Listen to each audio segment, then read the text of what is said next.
I'll let you start, mate.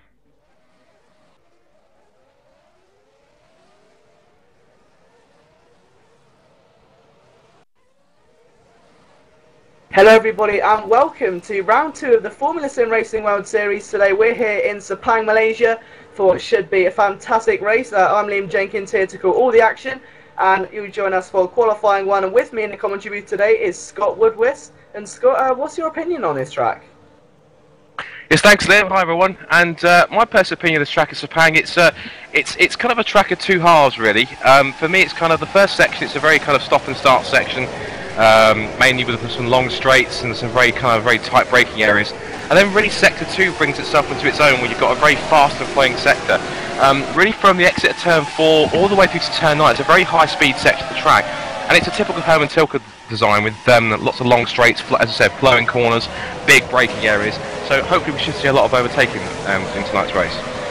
Yeah, absolutely. All Formula Sim Racing as well. Series giants will be racing today, including some familiar faces, guys like Ivor Kalamis, Edward Malorky, Peter Duvois, new comer to ATL management, Matteo Vecchioni, and he's got a lot to prove. He's done very well last race, so we'll see what he can do today. And obviously you've got guys like Rob van Starkenberg for NetRax, who impressed quite a few people last season. So 9 minutes left then of qualifying 1. Obviously same rules as Formula 1, the top 10 will go through to your qualifying 2 shootout session to determine your pole sitter. So right now it's all about just trying to get an early lap in, but right now they may have some trouble. It's quite busy out there. Yeah, I'm just watching at the moment Philip Pushka out at the moment. He's got a lot of cars in front of him, about 5 or 6 in front of him, but obviously he's going to have to back off and find some time. I thought I'd just give a few facts on the track which I actually found out, just to kind of give you guys a bit more knowledge. The circuit itself is located near the Kuala Lumpur International Airport. It's approximately 60 kilometres south of Kuala Lumpur. As I've said, Herman Tilke designed. It's 5.543 kilometres, which translates to 3.444 miles. 15 turns. We should be going, I believe, are we 56 laps today? I believe so. If so, that will be 310 kilometres. The circuit's got 8 high-speed stretches, 3 slow turns, 2 idle spots for overtaking. Hot and humid weather. Looking at our live timing, the current weather conditions are at the moment. Track temperature 27.9 degrees, ambient temperature 26.7. And just to compare real life to here, real life lap record stands at 1 minute 34.223, set by Juan Pablo Montoya in the Williams in 2004. And compare that to last year's pole time set by Jeffrey Reichelt in Ford Precision, 1 minute 30.365. So our guys go a bit considerably quicker than the guys did in real life. Yep, so great insight there. Now what's interesting as well is that the RS Evo team actually got a sort of FSR veteran, Pedro Mellin, who you mentioned from seasons ago. He is actually driving for them today, so it'll be interesting to see what he can do. Haven't seen him in a cockpit in quite a while. Also, another driver which I recognise in there is Tom Ely, driving for Emirates Racing. He himself he races, of course, in another league which I mainly commentate on myself, because those of you who do watch SimRace.tv regularly will hopefully know that I commentate for the Grand Prix Virtual World Championship, and Tom is a driver over there for ST Racing. He didn't race in the race we just had in Hungary because due to some injuries, but it looks like he's thankfully recovered somewhat from them, and he's currently out there on the track. We've got the first few times coming in on the board, so we currently have Edward Malorky has just crossed the line on 132. Well, I was going to say the 132.069, but he has just. No, Stefan Roy when he had better GP once again showing dominance at 131.883 in the early stages of qualifying. So right now they're looking quite good. Philip Pushka gets up there in his go speed in P2. So your current standings as the times come flying in thick and fast. Stefan Ruano, current provisional pole sitter, Philip Pushka, Kalamis, Edward Malorky, and that's Marcus Hoffman in P5. So if you remember last time, the Q1 was insufficient as Q2 was a complete shock to everyone of a pretty much pole sitter which wasn't even nowhere near the top 10. So who knows what could happen here in the World Series, but it's all unfolding in front of us right now. Dimitri de Matos goes 7th, Jack Keithley 8th in Precision Motorsports, followed by Rob van Starkenberg, and Fred Gosling rounds out your top 10 currently. Also want to watch is Alafot. He's at the fastest first sector of anyone, and he's actually gone to 10th, so obviously he's lost some time in the second and third sectors. Also Stefan Kanitz has also moved up from Moss Motorsport in 4th with a 132.032. I'm actually really surprised looking at the times. First down to 17th, they're all separated by less than a second. It's an extremely competitive field here in the World Series. And it should make for a fascinating second session and what will obviously lead on to an absolutely spectacular race. Yeah, absolutely. And if you look at the pace between the Beto and the Ghost Speed, Philip Pushka to Stefan Rual is only 0.060 of a second away from Rual. So that's less, that's a hundredth of a second is the way. So extremely close out there. Be interesting to see how the Precision Motorsport cars get on. Of course, Peter Duvlas sat in 8th, was the winner out last time in Melbourne. The results from that race were with Peter Duvlas winning, with Edwin Malorki second, Dimitri Matos third. His teammate Jack Keithley, I do remember, did actually run as high as second before a string of events which caused him a lot of bad luck, caused him to finish back down in 16th and 2 laps down. In fact, actually retired due to an accident, I think, on that one in that case. But yeah, that's quite unfortunate. So he'll be hopefully looking to bounce back, but he shows some definite pace in the race in Melbourne. Still the early stages of the season, so nothing's set in stone, but obviously you want to try and go off to the best start you possibly can, and Duvlas did just that. So the question is, can he make it 2 from 2? And right now he's not looking too hot to go on it. He's going to have some competition in his work out for him. As we see Stefan Panitz up there and the Moss Motorsport team go out to P4, who actually gets in front of Edward Malorki. So as you say, the time's coming in quite fast. Fort just outside at the moment in P11. Not sure what Rob Van Starkenberg's time is. That hasn't shown up on my screen, if that's just my error or... Looking at the sectors, personal best, first sectors on this lap moment for Malorki, Hoffman, Gosling, Ely. Mellon's also set a personal best as well, and also so has Lubbers. So they're all out there trying to improve. Lubbers actually suffers only on his first flying lap, of course that's personal best everywhere. Van Starkenberg, fastest second sector of anyone. 37.728 seconds through that second sector. So where's he going to, possibly going to certainly see him move up somewhere into high as the top 10. Fastest first sector from Jack Keithley. So he could be probably on course to get himself into the first couple of rows. But we've got fastest sectors coming through. We've got just under 3.5 minutes left in the session. So it could be possible to just have even the top 5 is separated by just, and now it's just the top 6 is separated by just under 0.2 of a second. It could be anyone's pole position. Absolutely. I mean, just look through the field. It's half a second all the way down to around P16, who's Olven Densley, who's 0.610 seconds away, just behind Mohammed Patel. But right now, as you say, it's an extremely close field, and I think they could very well be in for a shock here. Keithley didn't actually set a personal best. It looks like he had a rotten second sector, because he wasn't even his personal best. So if this is going to be a quick lap time, we'll only get him up about, say, 3 or 4 places, I'd probably predict. He's now rounding the final corner now, so I wonder what the lap time is going to be and where it's going to land him. He's currently 13th. He's coming up towards the line now, and Keithley puts his Precision Motorsports car up to 6th. He's only literally, look at that. That's incredible. Obviously, now it's only the top 8 separated by less than 0.2 of a second. So really, he's going straight back out again as well. Just behind him is one of the Twister Racing cars, and that is of, looks like must be the other one, Twister Racing car, as I look down the field, is that's Mohammed Patel heading out behind him as well, and also Dimitri Dramatos is also heading onto the circuit as well. So everyone is heading out now with just over 2 minutes left in this qualifying session. Yeah, absolutely. I mean, the thing is, though, with the field being this tight, you're looking at the guys who are just a bit off the pace or about 11th downward to be really pushing that extra mile now. I mean, the furthest away is around 3 seconds, and that's Jordi Sorales in the simdreamteam.com. But, I mean, apart from that, they're all extremely close together, so anyone from, I reckon, Eros Masculine in the ATL management could get themselves up into the top 10, and he's 19th, so there's a lot of cars out there, and nothing is set in stone as we go into the final stage of this session. Peter Duvlas puts himself up to 2nd, he's 0.031 away from Stefan Ross, and again, ever closer to that Beto GP car, but no one can quite top him just yet. What was amazing is he didn't actually set any personal bests on that lap, so he got the 2nd, not even setting his best lap time. Philip Pushka, meanwhile, is setting personal bests in 1st and 2nd sector, so I wonder possibly he can move up actually to 2nd place and overhaul Duvlas. He's right in the final corner now. Let's see where this time will put him. For one of the sub Ghost Speed Racing Team cars comes across the line, and he stays 3rd, but he's on a, look at that, he matches the time. Almost, sorry to give me, I got a bit overexcited. Look at the difference now between Duvlas and Pushka, 0.03 of a second. This is unbelievable. What a competitive qualifying session. I've never seen one so competitive in my life in sim racing. Absolutely. I mean, this is why Formula Sim Racing is one of the most premier leagues in sim racing. I mean, it's just so tense out there, and if they can kind of maintain this sort of pace during the race, then we're going to be in for a very exciting race. We saw back in Melbourne that the field started to separate out into groups of about 4 or 5, and if we can see that again with a field as strong as this, you've got 26 competitive drivers out there, so it's going to be very tight going around this Sepang circuit. I just noticed Peter Duval headed out, but I think he's realised that he's missed the cut because he's headed out with about 41 seconds to go. He's currently trundling on the grass over at turns 2 and 3, and hopefully he won't get in the way of Oslakovic behind him, who is also out there trying to improve his lap time. But I think really Duval's got to realise that he's not going to get another lap in. He's too late, and he'll have to settle for at best second place on the grid. But it's still the front row. Just wanting to see if there's anyone out there now as the flag comes out pretty much now. Anyone's going to improve. Personal best for Starkenberg in Sector 1. He's only literally just under 0.2 of a second off pole position from the opposite Stefan Ruol.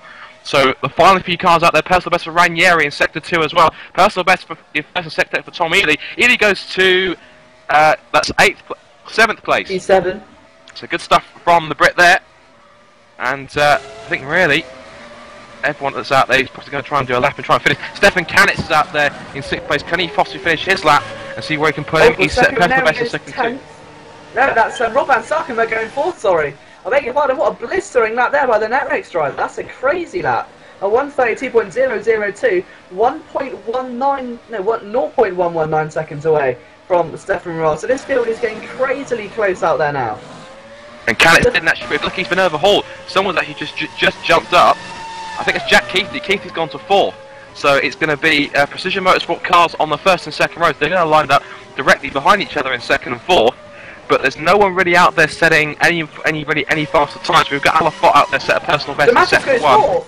What a lap. He just crossed the line in Twister. He was 14th. Jumped up to 4th and did a 1:31.972, 0.089 away from Stefan Ruol. The top 10 drivers all within 0.16 seconds.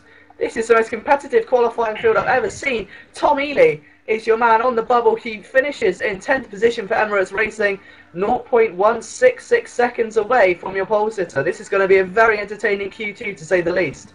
And what's also amazing is that the top 20 separated by literally 0.787 of a second. That is a simply unbelievably competitive field. That means essentially that is pretty much 3/4 of the field all within a second of each other. That is simply amazing. So the question on everyone's lips, we saw a shocking Q2 last time, and with the field being this close, are we destined to see another one? There's only one way to find out as we will get ready to go live for qualifying 2. So quickly run down the actual top 10 from that session, where Stefan Ruol quickest for Roberto GP from Peter Duval in 2nd for Precision. 3rd, Philip Pushka for GS Racing. 4th, Dimitri Damatos, who put that stunning last-minute lap in, as did Jack Keating to put himself 5th. Rob van Starkenberg goes 6th in the Solm NetRex Academy car that's being represented tonight. 7th, Edward Malorqui for Roberto GP. 8th, Ivor Kalamis for GT Omega. 9th, Stefan Kanitz for Mossa, and Tommy Lee rounds out the top 10. And those are the top 10 they're going to carry out in this last 5-minute session. They get one flying lap each, so it's the same rules as the World Championship, and it's Stefan Ruol who heads out first to see exactly what he can do to stake his claim for pole position. Yeah, so it's going to be interesting then. All eyes watching this broadcast will be on Stefan Ruol and his hot lap. What is interesting to see is that none of the ATR management drivers have made it through. Neither have people like Orban Desley, Luka Oslakovic in 21st place, Mohamed Patel for Twister in 15th, Pedro Melim in 14th, Alafort in 13th. Some huge names haven't quite made the cut. That just shows how kind of competitive this field is, and almost like the rise of the young guns. Most definitely. I noticed 2 ATR management cars with the Senna tribute liveries of Vecchione and Mascui didn't even make it. As you said, they're 16th and 17th. That's quite a surprise. The closest ATR managed 11th, so he was just on the fringe of the top 10, but couldn't quite make it. Just need to correct myself. It's not one lap after the other because it's only 5 minutes. So they're all going out there for just their one hot lap, and I'm going to watch the live timing and see exactly what everyone's going to do. I know Stefan Ruol is the first one out there. And he's actually coming on to... First of the 2 back straights, and yeah. So he might feel a little bit of pressure now. Let's see what he can do. He knows an established sim racer. He's been extremely competitive, very aggressive, and this is going to all come down to this one shot. Of course, the format changing from last season. He goes a bit wide on the exit to bring the car in, accelerate flat out down the start finish straight. Stefan Ruol's bid for a pole position spot at Sepang Grand Prix begins now. Then into turn 1 he goes. Let's see how he can handle it.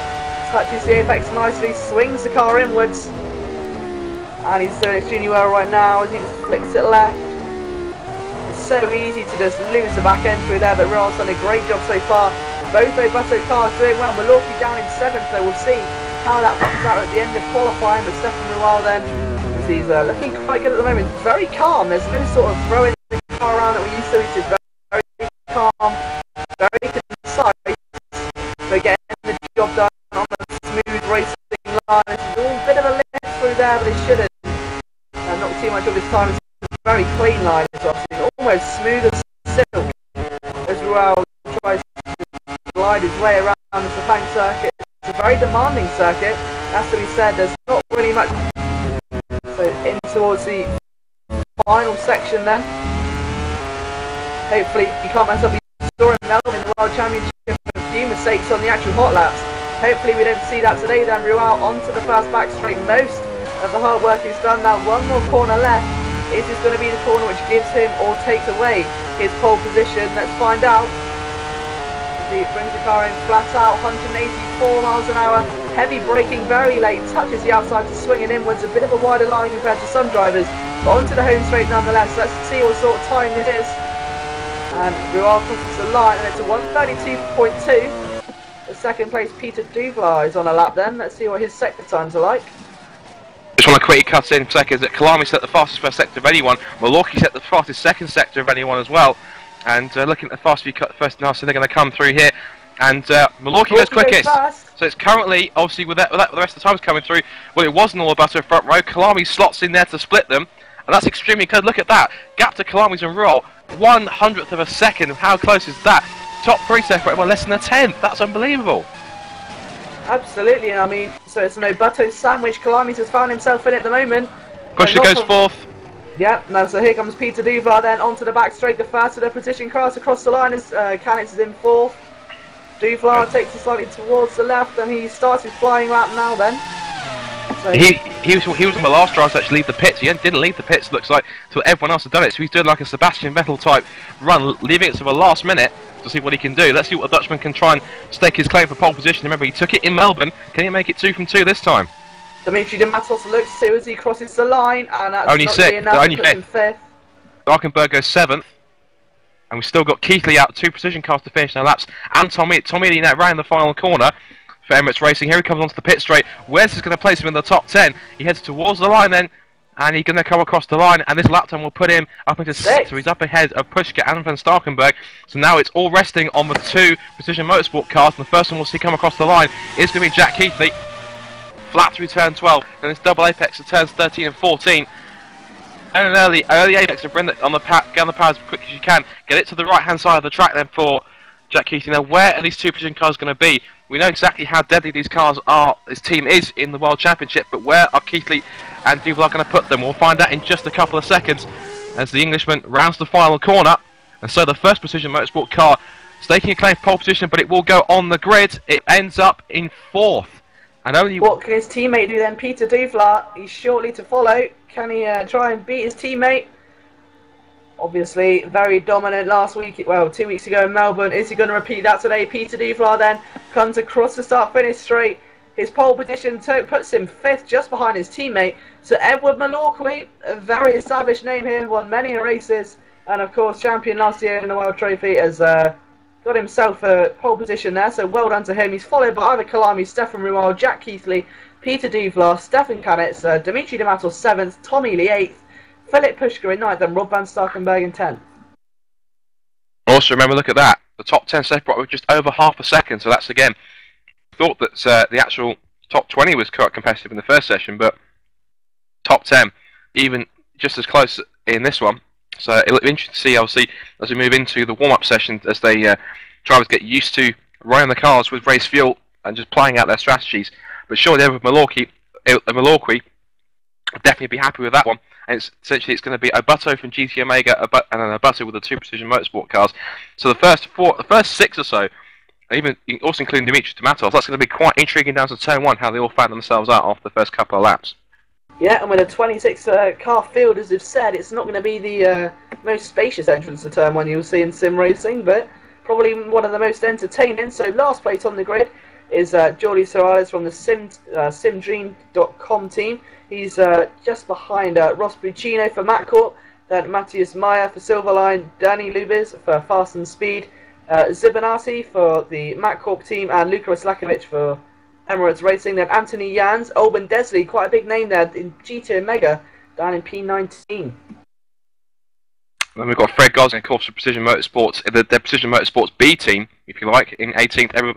Then the two ATR Management Centre tribute cars of Mascudi and Vecchioni, 17th and 16th. Mohamed Patel in the slow of the two Twister Racing cars, 15th. Then Pedro Melim in that Sol RS Evo car, 14th. Alafot is 13th behind his team at Marcus Hoffman in the two Go Speed Racing Team World Series cars, with Jeppe Ranieri rounding out the 11th as we move into the top 10. Yeah, but I mean, this has to be one of the most competitive qualifying sessions I've seen, as we've been getting on about all evening. But it has to be said, it's been a great session so far and so close, and I think anyone can win this race as the warm-up gets underway. I love that sight. It's like 7 or 8 cars just burst out the pit garages all at once. They're now stacked up at the pit entrance, and it looks like it will be able with Malorqui, who essentially wants to assert himself as the quickest guy. So he puts himself at the front of the grid, front of the line. Although Kalamis has other ideas. But no, Malorqui's out in front. First in this one from, looks like Kalamis, and then Oslakovic as well, I think. So a lot of cars out initially to try and get themselves in this 10-minute session. As we said, this will be used mainly just to try the cars out on race fuel and just plan out the strategies amongst each other and just see exactly what they're going to do. Tyre weight's expected to be very high in this race, so I personally would expect a lot of cars going for 3-start strategies. But as we saw, 1 or 2 drivers may go brave, and some of the drivers who finished outside the top 10 may decide to go on the harder tyre and go for a 2-start strategy. But of course, that'd be very risky if they try that. Yeah, absolutely, but at the end of the day, you've got to take risks in this sort of game, and with the field being this close, you've got to ask yourself as a driver or as a team boss, is it worth it? I mean, just from me, Oslakovic has really lost his front wing there. I saw a front wing flash up on my screen, and that's Oslakovic has just lost it, so he's obviously going to quickly jump back to the pits and grab himself another one. But sorry, you were saying, Liam.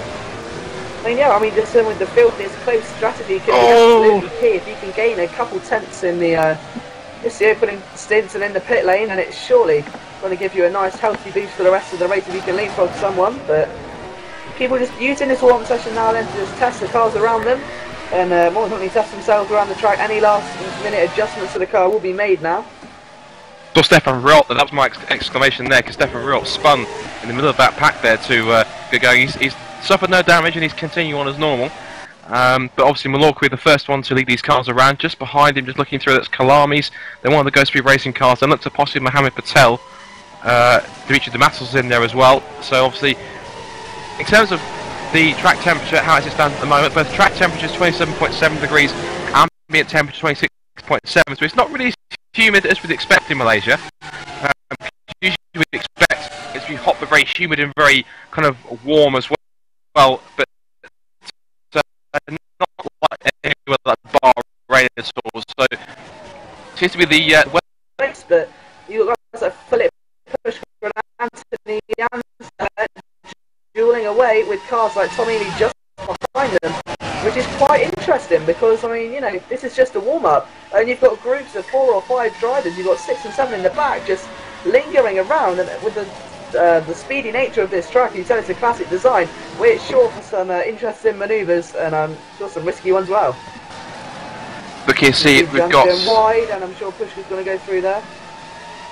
So we've got everyone but Ranieri, Masculi, Oslakovic is not on track, and neither are Zerbinati. That's pretty much it in terms of that. Also, we've got everyone apart from those. Just for the moment, obviously Gosling set the fastest first sector. Hoffman, well, that's M Hoffman set the fastest second sector. Obviously coming up just to finish the first few laps then, and I think Edward Malorqui will be the first. He's around the final corner now with Kalamis behind him second, and across the line they come. So Malorqui's first time 133.788, that's jumped immediately by 133.759 from Kalamis. Then Hoffman gets a 136.672. Pushka gets a 134.181, and then just coming in thick and fast, Dematos on a 34.3, Vecchioni on a 34.7, Evi on a 34.9, and Jans on a 43. So, of course, these times you can't really discount them, that you can discount them more for the race. So, of course, as we said, they'll be running more on race fuel loads to try and see exactly how the car performs. But of course, like I said, not obviously, they're about a second off what they're expecting in qualifying, so should be a pretty fast race pace over the race distance tonight. Yeah, absolutely, and just be interesting to see what the attrition rate's like and how many can make it toward the end of the race. But also, if you want to get in contact with us, guys, we'll be answering your questions on Twitter. Just put hashtag Formula Sim Racing and your question, and we will try and get it answered out on the broadcast. That got trending, to be fair, but right now back to the warm-up session. And as you say, you know, the pace can be quite misleading, though, as we see. I mean, the gaps actually seem to increase quite a lot. Fred Gosling, 0.4 seconds away from Marcus Hoffman, who's currently got the pace at the front of the field. So, but of course, you don't know what fuel setup or tyre setup these guys are running to test, sort of thing. And of course, he's the only one of the 4 Precision Motorsport cars we've got in the field. Because, of course, Precision Motorsports run 2 teams. How you can tell them apart is the A team will run the black, white and fluorescent yellow colours on their cars, and the second cars run black, white and red, so you can always tell which ones they are. But be interesting to see. Of course, we haven't seen either of the main cars finish a lap yet. Kevin Keithley's in the second sector now, and looking down to see where Duvlar is on his lap. He's currently in the pits at the moment, so obviously he's not. Obviously, he's out there possibly testing his starts maybe or something, but just need to wait and see how they come up. More times coming in thick and fast as to how it stands. We've still got Malorky quickest. He's actually gone quicker to a 33.4, so I want to really say he's going again. So obviously he's possibly testing a race stint with about just under 5 minutes to go possibly. But yeah, it'll be interesting to see exactly how the race setup's differ, because obviously you can be quick in qualifying, but obviously then putting in race fuel in might be an entirely different story. Yeah, absolutely. We've seen that many times before as well. So, of course, I think strategy is going to be a big point. Strategy is going to be the deciding factor. If you have a misleading pit stop, it's going to cost you big time. We even saw in the World Championship race, I remember I watched it, and amazing, a lot of the front runners took 3 stops in Melbourne, apart from David Greco. But apparently, whatever it is, that was actually an accidental strategy. He didn't actually mean to go 2-stop, but turns out that an accidental strategy can net you 4th in the race. That's not bad. Maybe we should make accidental strategies more often.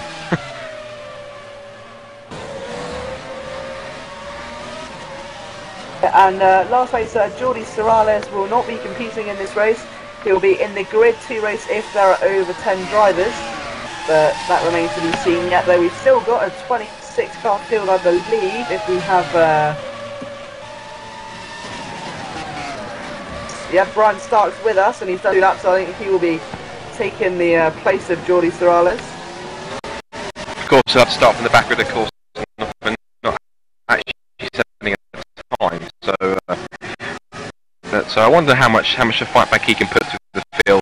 Opportunities, and if everyone does try to go for the same move on the same corner, it's gonna get messy out there, and it's all going to come down to how much commitment you put into the move. Obviously, you know, with it's a very fast, speedy track, and it's just mainly a course of catching as opposed to overtaking. Well, the 2 main overtaking spots in the circuit are really basically turn 1, because it's a long run there, and also turn 9 as well. That's also quite a main overtaking spot. But of course, you have to be obviously the last corner as well, with the long back straight down there. You get into someone's toe, it's extremely easy. And obviously, I was watching the World Trophy race earlier on this afternoon, and it's amazing just how easily some of these cars can grab a toe. I mean, you don't have to be that. Yeah, absolutely. So, towards the end of the format, then 2 minutes, 15 seconds to go into, we will go green flag at Sepang for round 2 of the Formula Sim Racing World Series. If you've just joined us, it was Edward Malorky who took the pole position, and we'll start from the front row on the grid spot. And currently in warm-up, he's well, still dominating out there. He's 0.045 quicker though than Jack Keithley, and both positions start 4th and 5th, I believe. Yeah, that's impressive stuff from Keithley. He's managed to get himself up to 2nd. I think possibly this obviously looks to be on race fuel, I would imagine. So that's quite good. That's quite a telltale sign of possibly some pace there. So I think possibly if Keithley can get himself a good start and jump a couple of the cars in front, have a good first stint, I reckon it could be a dark horse for possibly a victory or at least a podium.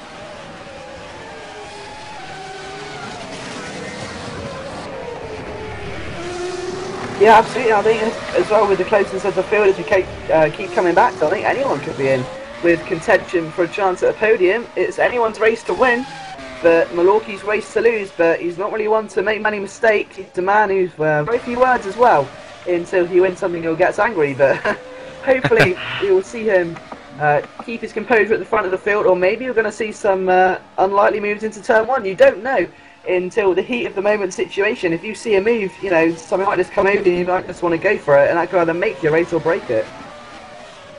Well, it's simply stuck the great air in the centre then. If you no longer go for a get this distance, you're no longer a racing driver. I suppose these guys obviously, it's not exactly the same as Formula 1, but of course, I think obviously anyone that sim races does it to kind of keep the racing bug busy, and I think obviously these guys do it obviously to the highest level in terms of sim racing. So obviously the likes of Milwaukee, Keithley, you know, Kalami's, Pushka, obviously they're very experienced. Obviously, I respect anyone that does sim races at the highest level. Of course, I try it myself, and I've won a couple of races, only minor ones, but yeah, obviously the guys that do it kind of, if you like weekend in, week out, and race regularly on the weekends in series like the FSR, obviously they build up a lot of skill, and obviously they become very formidable opponents in other leagues and other races around the world. Yeah, absolutely, and I mean, of course, last season the winner of the actual series got a $180 prize money, so it's not like it's a sort of just something to do on the weekends. There is a prize at the end of it, and of course you've got recognition as well being live streamed on simrace.tv. If you want to get involved, go to formula-simracing.net and apply for your Formula Sim Racing license, find a team and get yourself driving out there with the best of the best.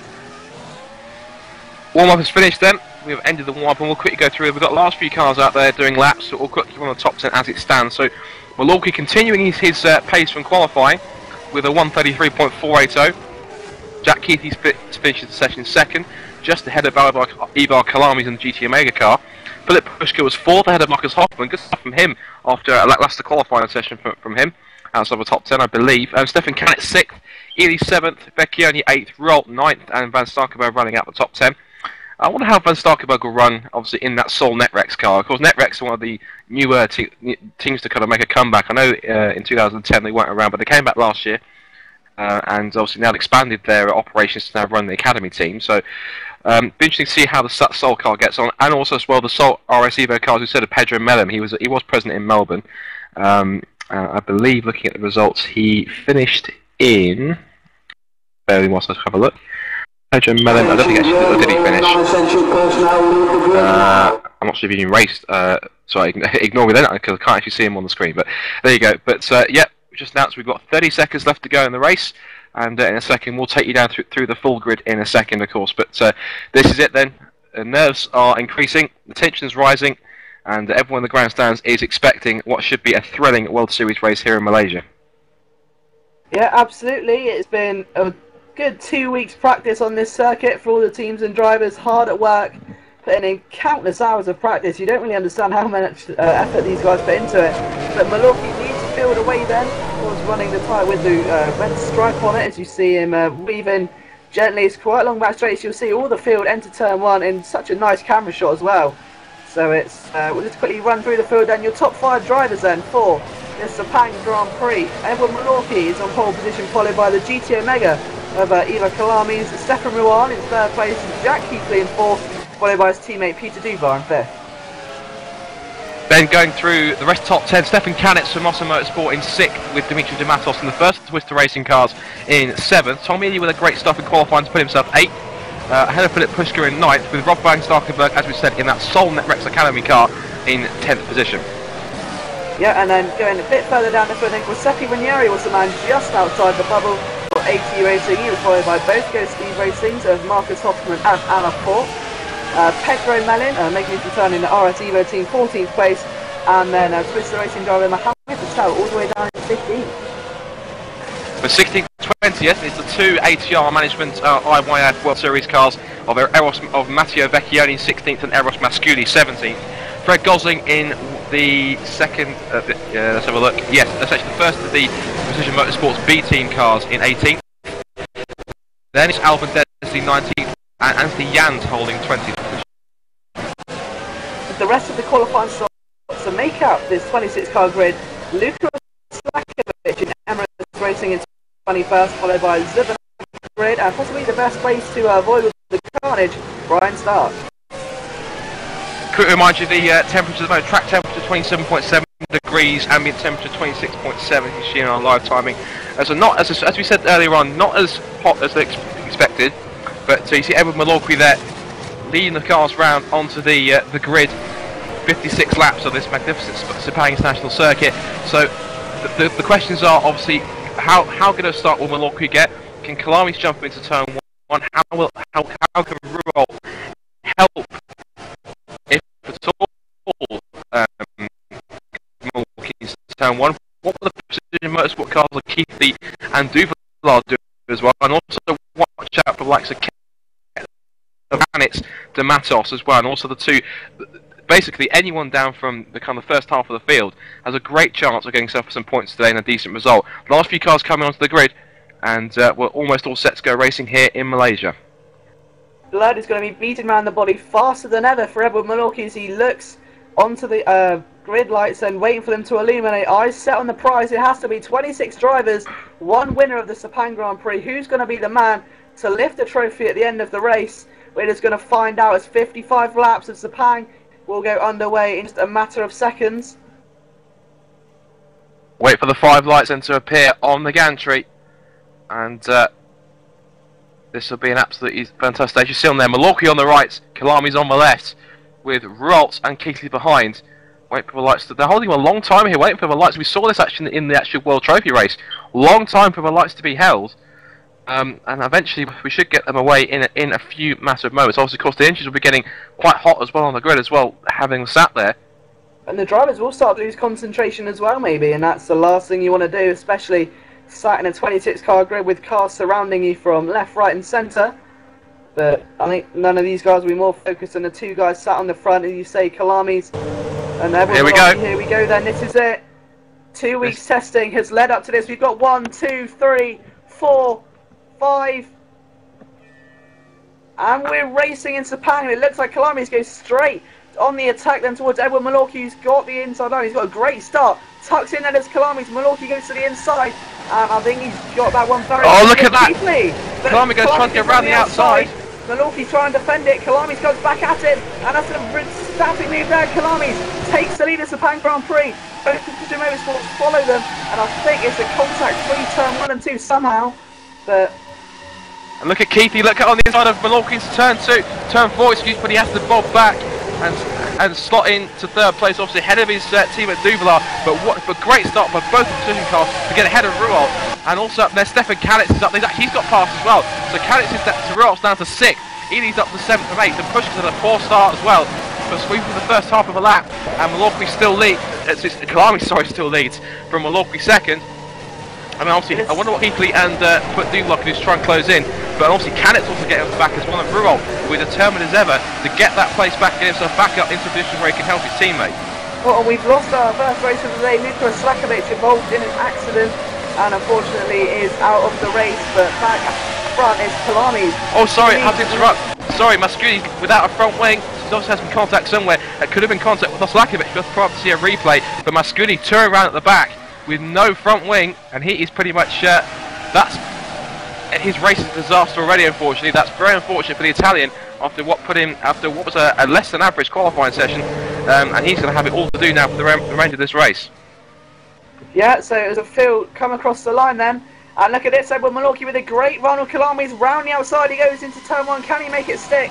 Kalami's is going to do a try and mirror Malorky's defending manoeuvre as Malorky will mirror what Kalami's in. Oh, he's hit him! No, it's contact! God, no, that's exactly not what's happened, and that's looking like that's a bad idea there, and it's, I think... oh no, he's been hit by one of the Ghost Speed cars as well. Kalami's lost his front wing, so it goes from bad to worse for the GT Omega driver. He's now down to 20th, 21st now, or certainly 22nd as Lubbers and Plakino come past. I think really, just looking at it, I think Malorky just stuck his nose down the inside after he got the outside run in turn 1, and just really foolish enough not to lift off. So really, they have to put the blame solely, really, in my opinion, on Malorky on that one. Yeah, it was a bit of a daring move and a sort of dive bombed in, but unfortunately that's given... Keithley now leads the Grand Prix from Duval 2nd, Malorky's down to 3rd. Stefan Kalitz 4th as well, looking very happy right now, and following by the Alberto Stefan Ruol, who's not going to be too happy with what's transpired just in front of him to his teammate Milwaukee. Also watching as well, Pushka. Well, look at this, Pushka's looking very racy. He's on the back of Tom Mealy for 6th place now. Down the back straight. He may have a run into the last corner on the Emirates racing car. Looks at the inside. And well, Hoffman somehow trying to cling onto it. He's not going to let it go without a fight in the early stages. Onto lap 3 they go. Desley's got the line. Hoffman trying to fight back with a slipstream. Desley desperately trying to wriggle away from him.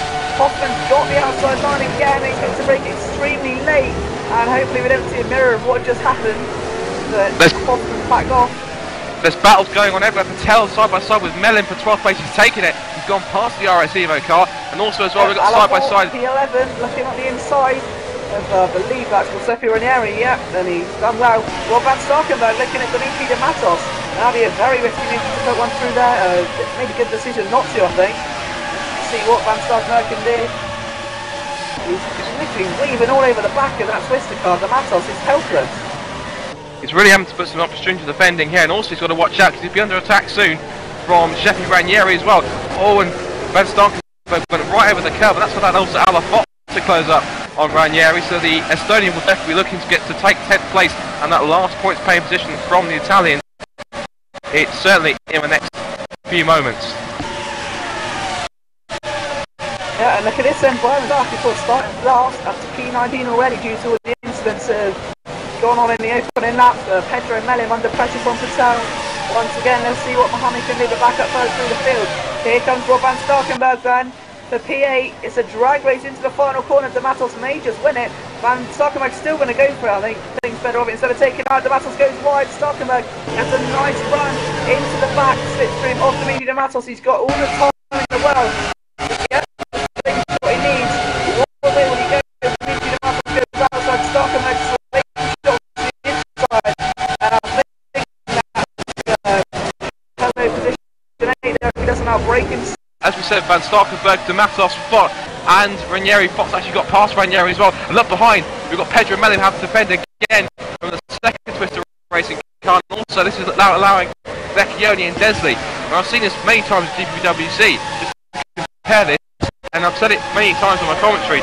You know, the harder these guys fight each other, the easier it is for the cars around them to gain benefits. For the cars in front to pull away, for the cars behind looking at Fott, with Ranieri swarming all over the back of him.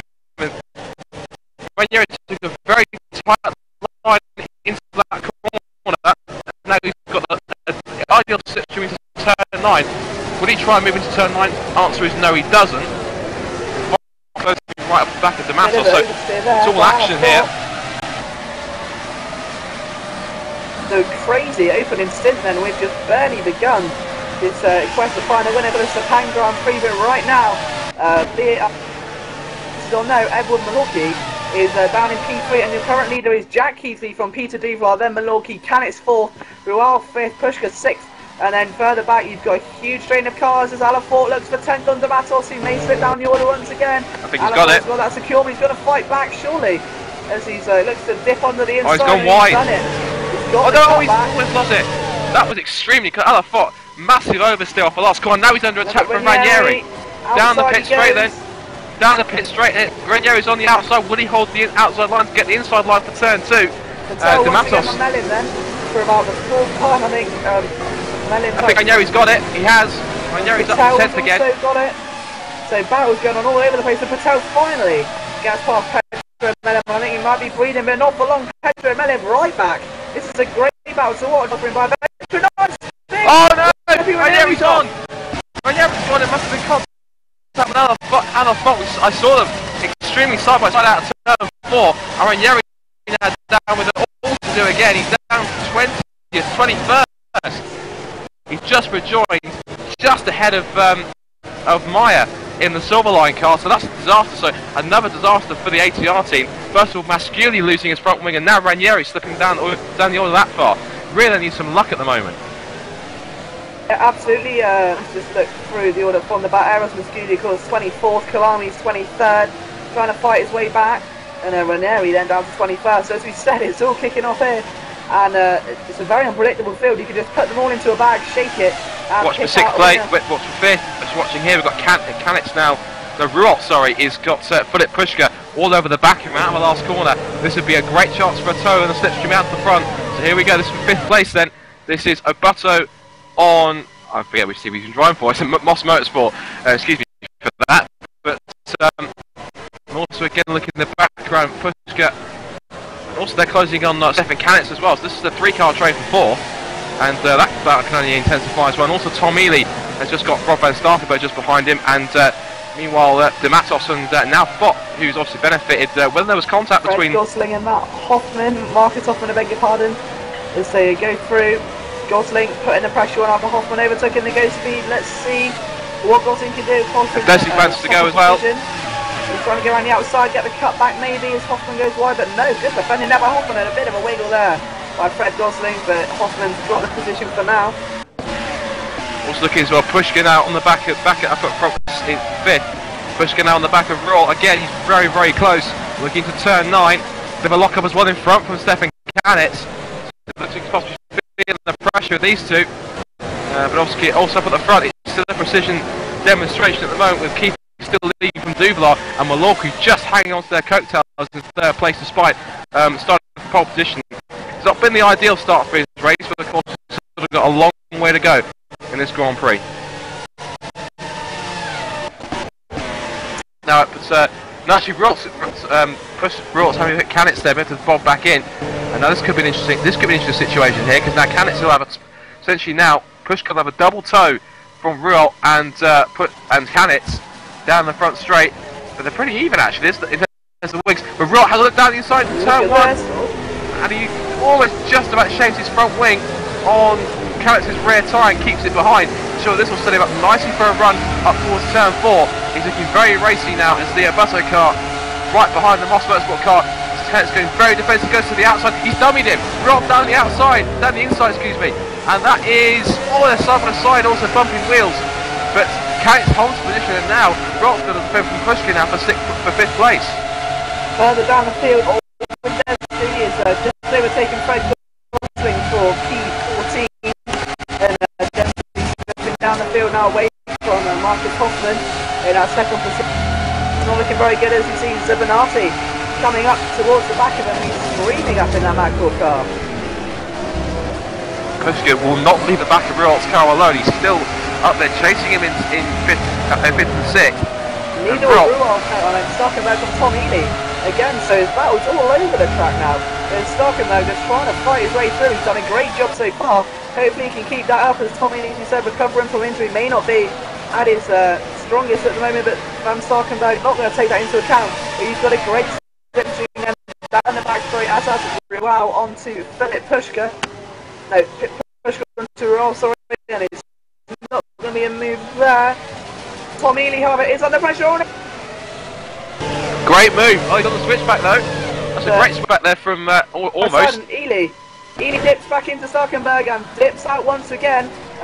Sure, there's going to be a little cheeky nudge back there from Ely. Look in front. Pushka's got all the risk. Well, Starkenberg not you. And looking Dimitri De Matos looking to slip. Oh, it's contact between Pushka and Ruralt. Very aggressive indeed. But let's see, look at De Matos and he's got a nice little run on Tom Ely. This is all of a sudden become a battle. And if you look behind Alan Fort's there as well. So now Starkenberg's got the move. De Matos looks up the inside. And surely he's going to have to try and break out of that. He's done so well without contact. Good driving there from De Matos, and this is developing into quite a feisty battle. They're literally a line of stand through turns 5 and 6. Ely was very strict at defending there. And De Matos was lucky not to lose his front wing as they sweep through down between 7 and 8. Double right-hander. But 125 miles an hour on the exit of the corner. And De Matos wants that 8th place. Looks down the inside. He's got it. What a move that was. Last of the late breakers. That cut out up the outside. He's got the outside, and he's done so as well. And that's disastrous there then for Mr. Tom Ely. He's going to have to try and fight his way back through. And he's slowly slipping down the order, still in the top 10. But he's not going to be happy right now in the Emirates racing.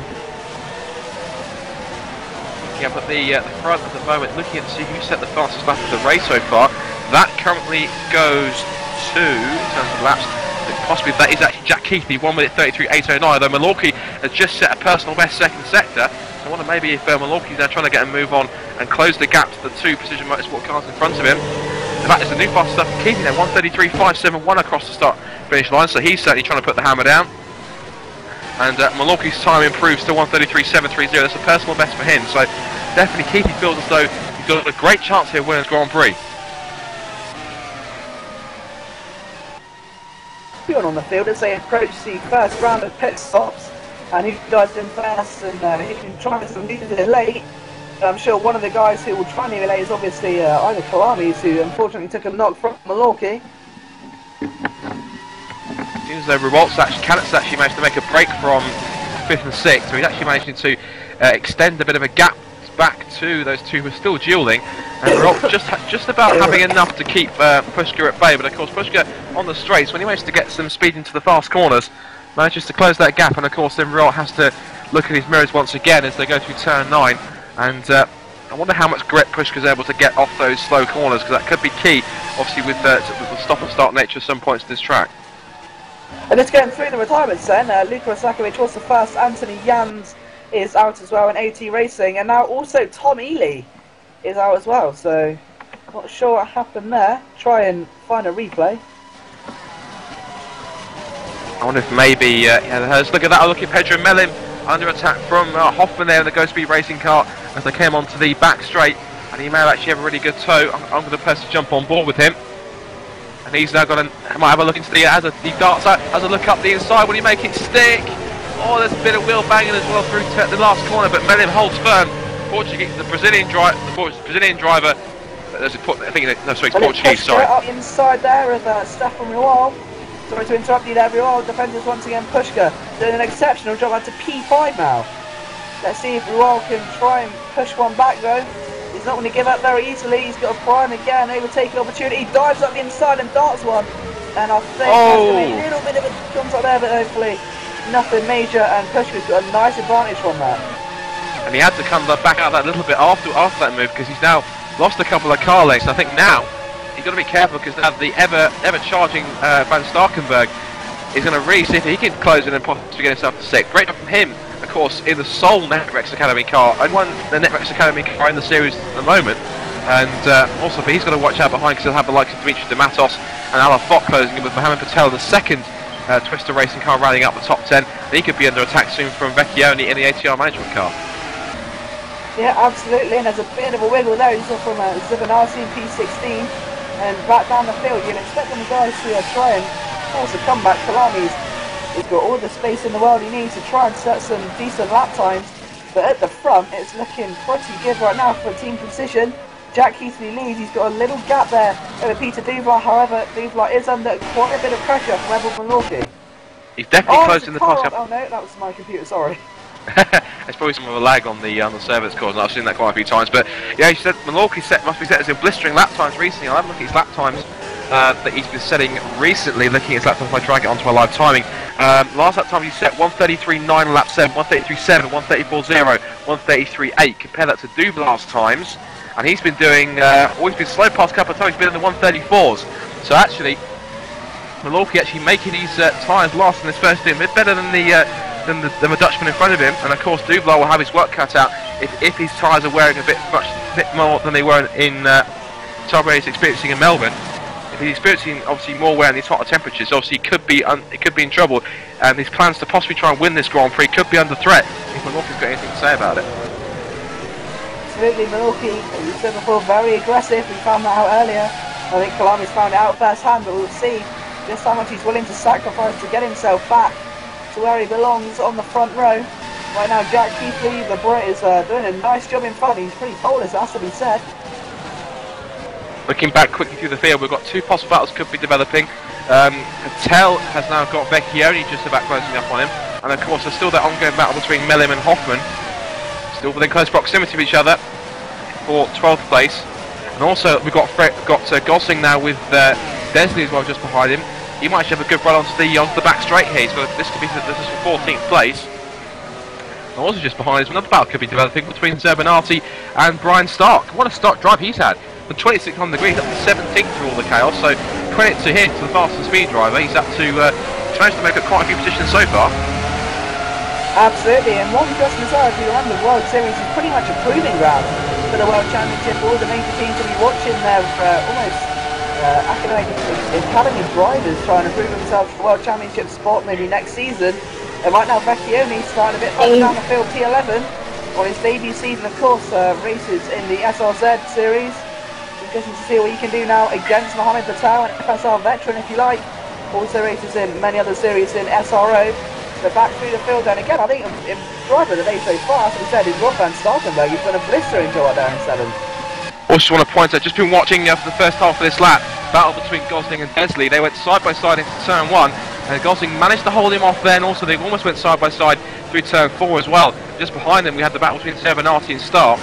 Those were very close together, but of course for Gosling now is under threat now in that sole Precision Motorsports B team car, if you like.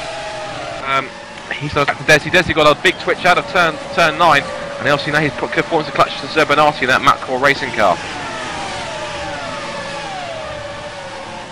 Absolutely, and it's shaping up to be... Oh, Keithley's in. Oh. Just spotted Jack Keithley, the race leader, has dived into the pits. He's the first one of the front runners to hit the stops. This will now give the lead to Peter Dublar. Also just behind as well, I think that's Pushka's in. And also so is, we've got first few cars coming to the pits then. So Pushka's in as well as him. Well as Keithley, excuse me. So this means obviously, of course, I said, Dublar has inherits the lead with now Malorki second. Canitz now moves to third. Rock gets back in front of Pushka in 4th. Now Van Starkenberg up to 5th. Brilliant stuff from him. I bet he never expected to be this high, but this is a great try from him in his second race for Netrex. And Adamatis up to 6th. And Patel got a big twitch out of turn 2 just ahead of Vecchioni and Melim. It obviously looks like Fred Gosling P11 trying to push on against Olben Desi 10th. He's lost that place then. He's doing okay at the moment, just going to try and keep his head in. Latch onto the back, he's that position number 2. But if you get all 4 Precision cars into the top 10, that would be quite the achievement. A few more cars stopped. Hoffman has just stopped as well, so has Lubbers. Kalamich has now just gone past Lubbers. He's obviously back up to 20. He's not really making the comeback he was expecting, but he's still soldiering on. I'm presuming maybe the team have possibly put him onto a longer strategy and possibly put him onto the harder tyre, but we'll wait and see on that one. But Kalami's obviously still with it all to do in this, as we now hit lap 13 of this Malaysian Grand Prix. And Fred Gosling desperate to try and get past before he goes into the pit lane. You see him all over the back then of Olben Desley, who's don't know what that's get himself up in 10th. That's quite an eventful race so far. Just wanted to jump in very quickly. The race leaders are in. Dublar and Malorki are in together. This will now give the lead to Stefan Canitz, but this should be interesting to see who's going to hit the fast of the pit crews. And it is Dublar who stops first. Malorki is hit to hit his pit box, which he does now. And let's see, will Dublar, he's going quite long on the fuel. Dublar gets away now. That's quickly down the jacks from Malorki. Can he get out in front of the Precision Motorsports car? The answer is no, he can't. And also just in there, on the background, just seeing as we're just seeing on the track here, Gosling now for the inside of Desi. He wants his place back. Looks up to the inside and almost loses his front wing on the back of the GT Omega car, but tries to look to the outside. But he's battling hard to find what is at the moment 8th place. As the rest of the Keithley just behind him found himself in a bit of traffic in the terms of Mr. Brian Stark, who of course started last on the field. Keithley up the inside. Stark wasn't going to give it to him too easily, but in the end backed off into the corner. You don't really want to take out a feisty young race leader who will surely resume his lead after everyone else has stopped. But I mean, as we said, strategy could be key, and I think we're going to see a few position swaps over the course of the next few laps. Also, just to be aware, look at that. He only came out just in front of Dublar, so kind of it's like it's kind of now battle lines drawn once again. But remember, Dublar's just come out of the pits, so he's on cold tyres. Keithley's have had a lap to heat up and get some temperature into them, so he wouldn't be surprised to see if Keithley starts to pull away a little bit more on this lap here. The remainder of this lap through the fast course, especially up here through turn 12. Well, obviously he'll have a bit more confidence in the car than Dublar will on those cold tyres. But so he's pushing and trying to get past Brian Stark. Obviously Stark again hasn't stopped yet, but again, who would have thought he'd be up to 11th at this point in the Grand Prix at the moment? Yeah, absolutely. Chucking up surprises is what we're seeing. We've got more cars into the pits. More cars in. We've got Vecchioni. We've got more cars in. We've got Gosling and Desley going together. P9 and 8 at the moment. We've got loads of them. We've got Canitz in, Starkenberg's in. Both Twister Racing cars are both in. Vecchioni's in. Also, we've got Pedro Melim's in as well. As you said, Gosling and Desley are in. Gosling gave a bit of a nudge.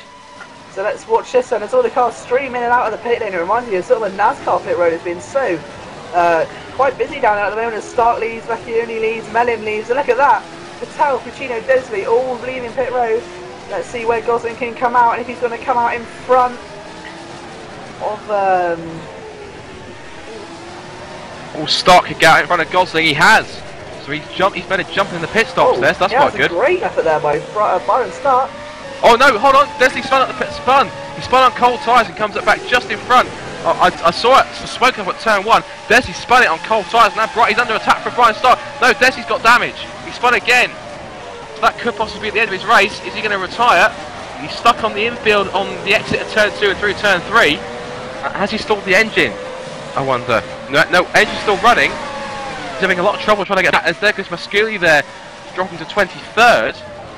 But that obviously, Desi got surprised on how cold the tyres were. He's got back going again, but that's rather unfortunate for him. Obviously, he was battling with Gosling as well, but I'm not quite sure if he's got damage or not, because he's really struggling to get back to the pits. I reckon he possibly has suspension damage. He may have made a collision with someone in turn 1, but yeah, very unfortunate for him. As we look at Giuseppe Ranieri in the AT Racing P15, trying to force his way past Zubinati and Hoffman in the sort of midfield. But it's great to see, as you said, this sort of pack racing thing with the field being so close. They do tend to split up into many groups. As Ranieri's got a great run, almost touching the rear wing of Zubinati, and he's going to try and shake that view as soon as he can. But Ranieri's going to shake it for him.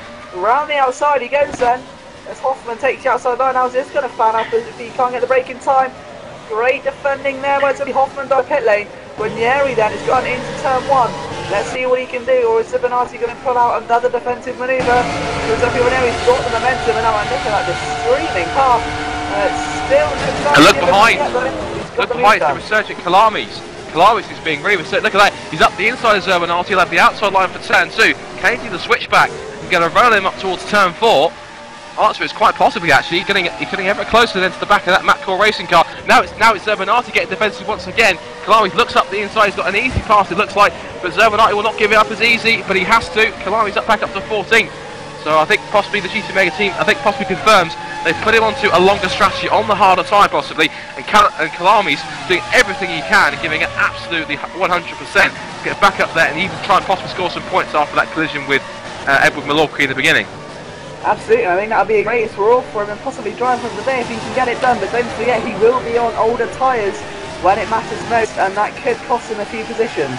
But back at the front then, still a normal situation for Jack Keithley, who leads from his teammate, who's got himself quite a handy gap now then, over Edward Malorky. And of course he's got to walk behind Stefan Kanitz, and Philip Pushka will be closing in as well, so the top 5 also on the pit straight together. Then in the background there is also Stefan Ruol. He's now coming under attack from the amazing Rob van Starkenburg, who's coming up there quite quickly. Then we've got Dimitri Dematos sat in 8th. Alaf Bott's up to 9th. The Vecchioni rounds out the top 10 so far. As another car dives to the pits, that was Kalamis is in. So Kalamis makes his first scheduled stop, rescheduled stop after his collision. So that's going to drop him back down through the order again. He's already down to 18th or so as the two fastest speed cars come past Brian Stark and Lubbers. And he's got Stark now trying to close in on Fred Gosling in the sole Precision Motorsports B team car, or 2 team car.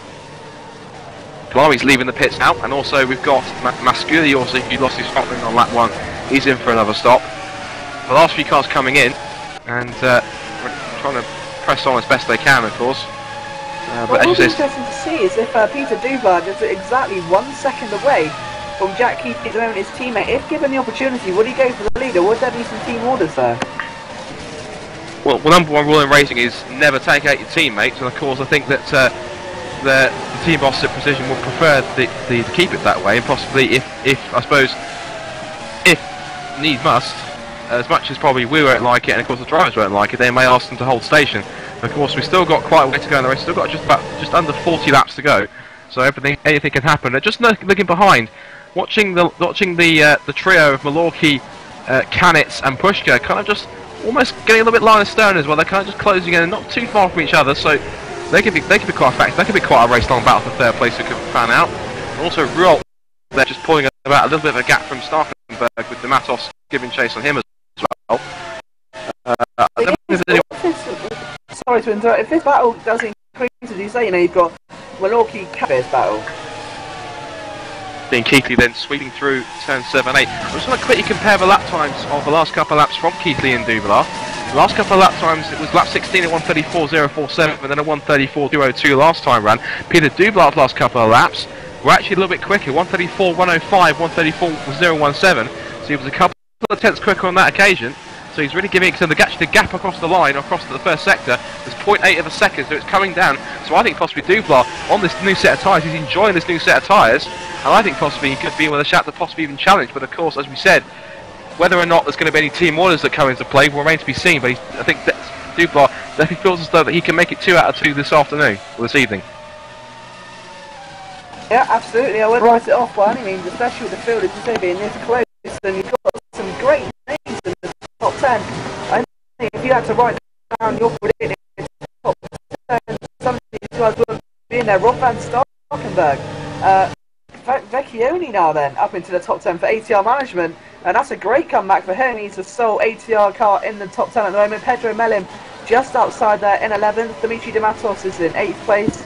Philip Pushka doing well in 5th, and Stefan Kanitz is up in 4th. So a really unpredictable kettle of fish, as they say, up in the top 10 at the moment. Just looking at the gap as they went across the line last time around between the two precision cars, it's down to 0.7. And actually, looking at Dublar, he was just over a tenth quicker than Keithley in that one. He's also set, literally, he set a personal best first sector. He was quicker by 1/1000th of a second. So you can see, Dublar is looking extremely competitive, and he definitely wants to try and take that top spot from his teammate. But obviously, knowing Keithley's aggressive style, and obviously how hard he pushed in Melbourne, I don't think if these two do eventually decide to battle on track, or are allowed to battle on track, I think you can be sure that Keithley is not going to give that position up without a fight.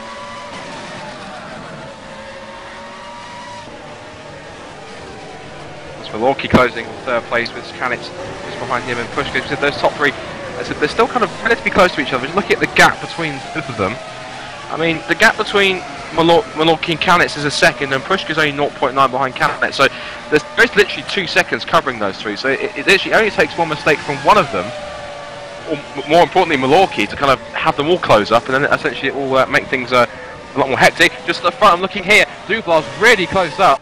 He's on the back of Jack Keithley now. He'll have a tow down the pit straight. This is the battle which we've all been kind of building up to. And last time round on the laps, he was actually slower. He was slower by 0.3 of a second. So no, sorry, he was quicker by 0.3 of a second. Excuse me. And now Dublar, possibly, surely will be thinking about, obviously within reason, making an attack on Jack Keithley. But of course, when it's going to happen, remains to be seen. In some cases, a question of when rather than if. Yeah, and of course you've got 3 guys catching up quite reasonable pace behind. So I'd love to see a 5-way battle for the lead. I'm sure that one will go down in the history books. But of course, if these two start to duel, they will start to lose time to the cars around them, as you said earlier on. But Peter Dublar, I'm sure, will more than anything to the second win this season out of 2 races.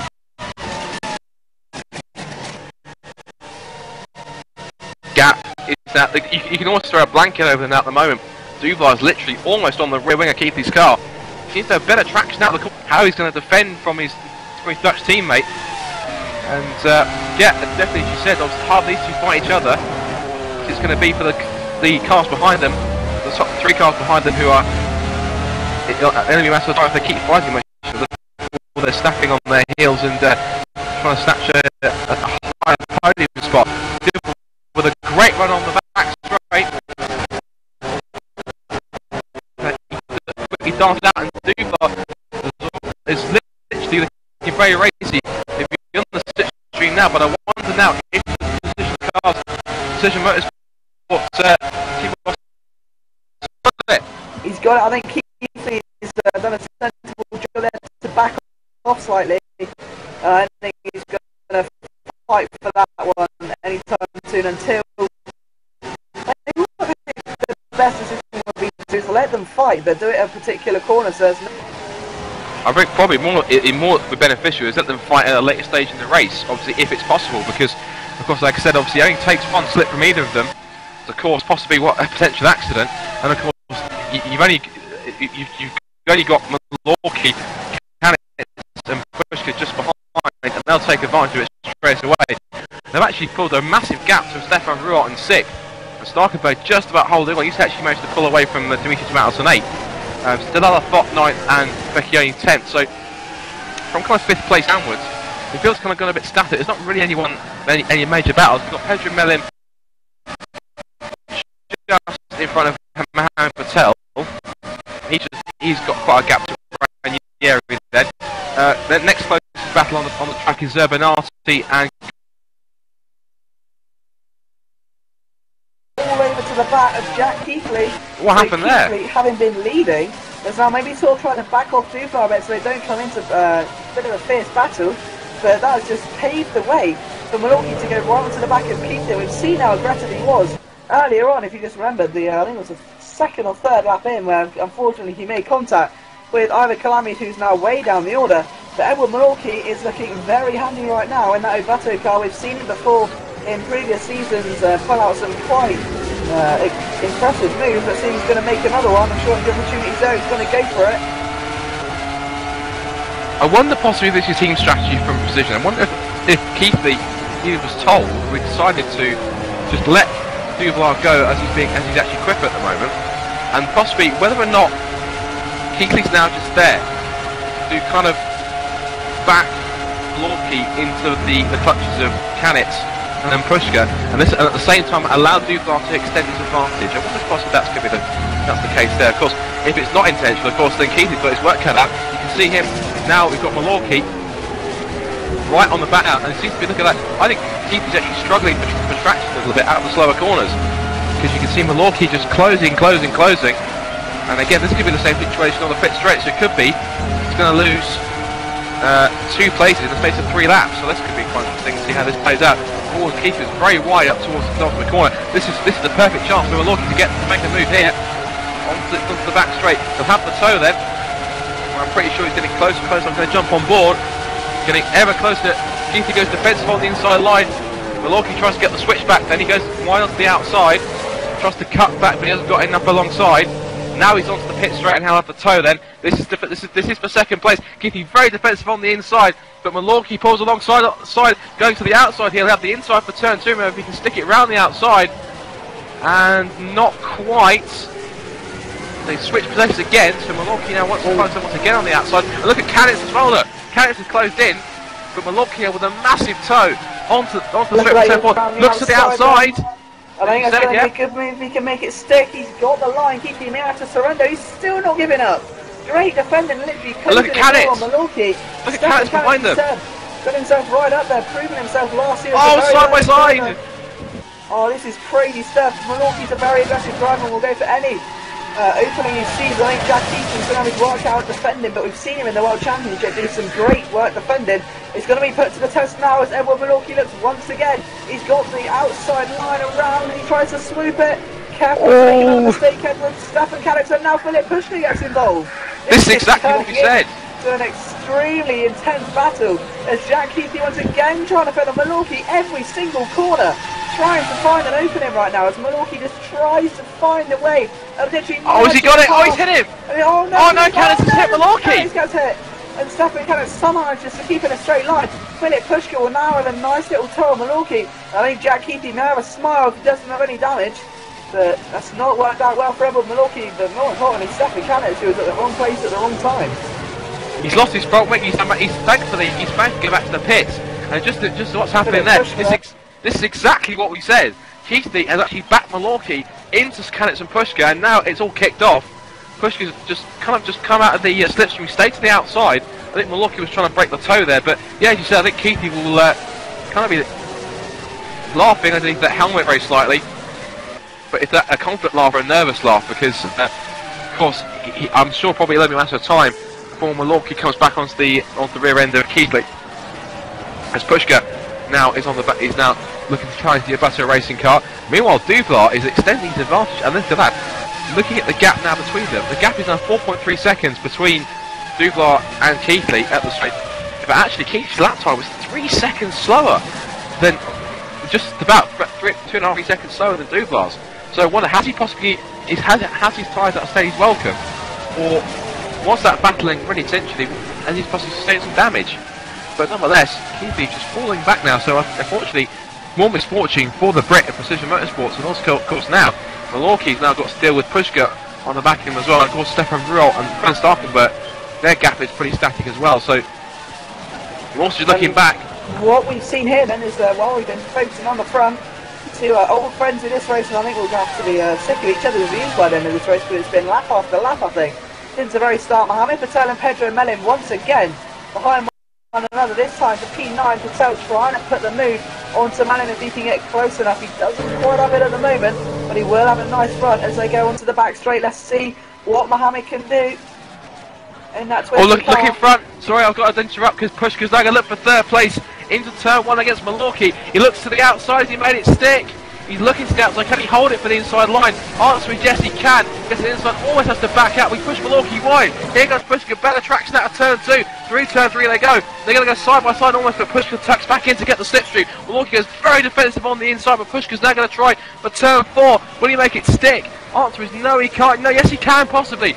Milwaukee squeezes him out, says no, you don't, Sunshine. That's my third place. You're not having this one so easily. Through turns 5 and 6. And now Pushka's what it always do again, but that was very stringent defending once again from Milwaukee. So now he's on the receiving end of attacks, rather than him doing the attacking on Keithy, because Keithy's now placed to pull away for a little bit. Yeah, absolutely, and it's all taking shape here. It's been a very intense first half of the race, as we are officially over halfway through, I believe now. So Milwaukee third, Pushka fourth, we're all fifth, and Rob van Starkenberg in sixth is on a little bit of a rampage. He's catching up. Stepping on at quite an alarming pace, and I think the alarm bell will be going off inside his helmet. Starkenberg once again, I think he got a top 5. What a boost that will be for that young man. Let's get the last through that. Was Rolf's last lap time 1:34.199. Then Starkenberg was only about 100 quicker, and Rolf's actually done a personal best in the second sector, so he's definitely going to push on and try and make the most of this. Meanwhile, looking back at the front, and as far as I can see, it's all we've got. Pushka's in the pits. Pushka pits from 4th place then. But past him will go Rolf to take over 4th, Van Starkenberg will take 5th, and Damatos will take 6th as Pushka now hits the stops. And Vecchioni will now take over 7th. And look at this, just behind Melin and Patel are now nose to tail. Patel might have a slipstream. I'm going to quickly jump on board with Patel and have a look from his point of view. He's getting ever closer down the pit straight. He's not close enough, I don't think, for an attack unless he tries a crazy move into turn 1. And smartly he does, and he does close up quite a lot through turns 1 and 2. As she said, these two possibly must be sick of seeing each other, but of course that is racing, so I presume that the quicker they can get away from each other, the better. Absolutely, coming towards the second round of pit stops now then, I think. It's going to be a case of who decides to pit when. I think it's going to be all a case of strategy now, especially at the front with guys like Milwaukee and Keithley, and see what's happening, but just been informed now that Jack Keithley was not on a blocking mission for Milwaukee. He had to fix some engine issues and had to perform some slow laps. So that explains why we saw Keithley back off a bit. I did see that. That was quite interesting now, obviously, like I said, but it made for some quite entertaining racing. You possibly would have thought, as we've seen a couple of cars come in, possibly the second round of stops should become. Actually, I think this possibly is going to be a three-stop strategy, three-stop race. As Dublar continues on, what about Keithley? Is he going to come into the pits yet? Answer is no, not yet. Milwaukee stays out as well. Rop stays out. Van Starkenberg stays out as well. The top 5 have still stayed out and they're going to keep going. As does Damasos. Vecchioni coming through last corner and he's keeping going as well. What about Pedro Melin? Oh, hold on. What's happened to Patel? Patel's dropped a place to Ranieri. So Patel's dropped a place. So he must have dropped it somewhere. We can get a replay on the screen, but that's quite interesting. Let's see what happened there. We're not quite sure what happened to him, but he's dropped that down with the order. So Ranieri's moved up the place to 9th. We've got Zerbinati just hit the pits as well. And that's pretty much it in terms of pit stops. I should imagine that the front runners will be in the next couple of laps, I would have thought.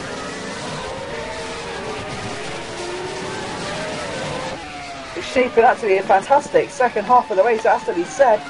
And right now they're the man currently in control, and by quite some margin as well.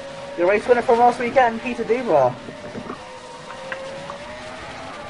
Warner Precision have managed to fix Keithley's engine problems. He seems to be back up to speed once more.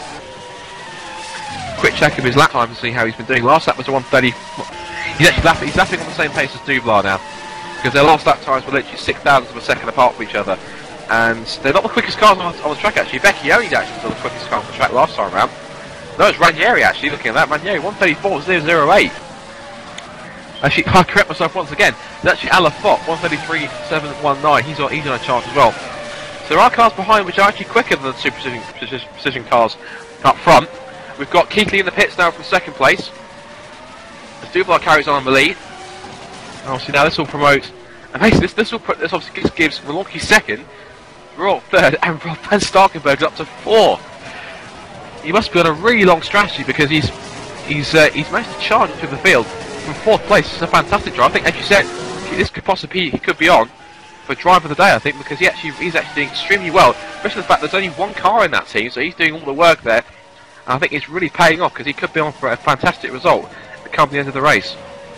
Yeah, I think if there's guys watching from other teams, I think there's definitely going to be a young talent in the making there, possibly a new champion in the future, who knows, but right now he's doing an exceptional job in that NetRex Academy, as is Peter Duval once again out front in position.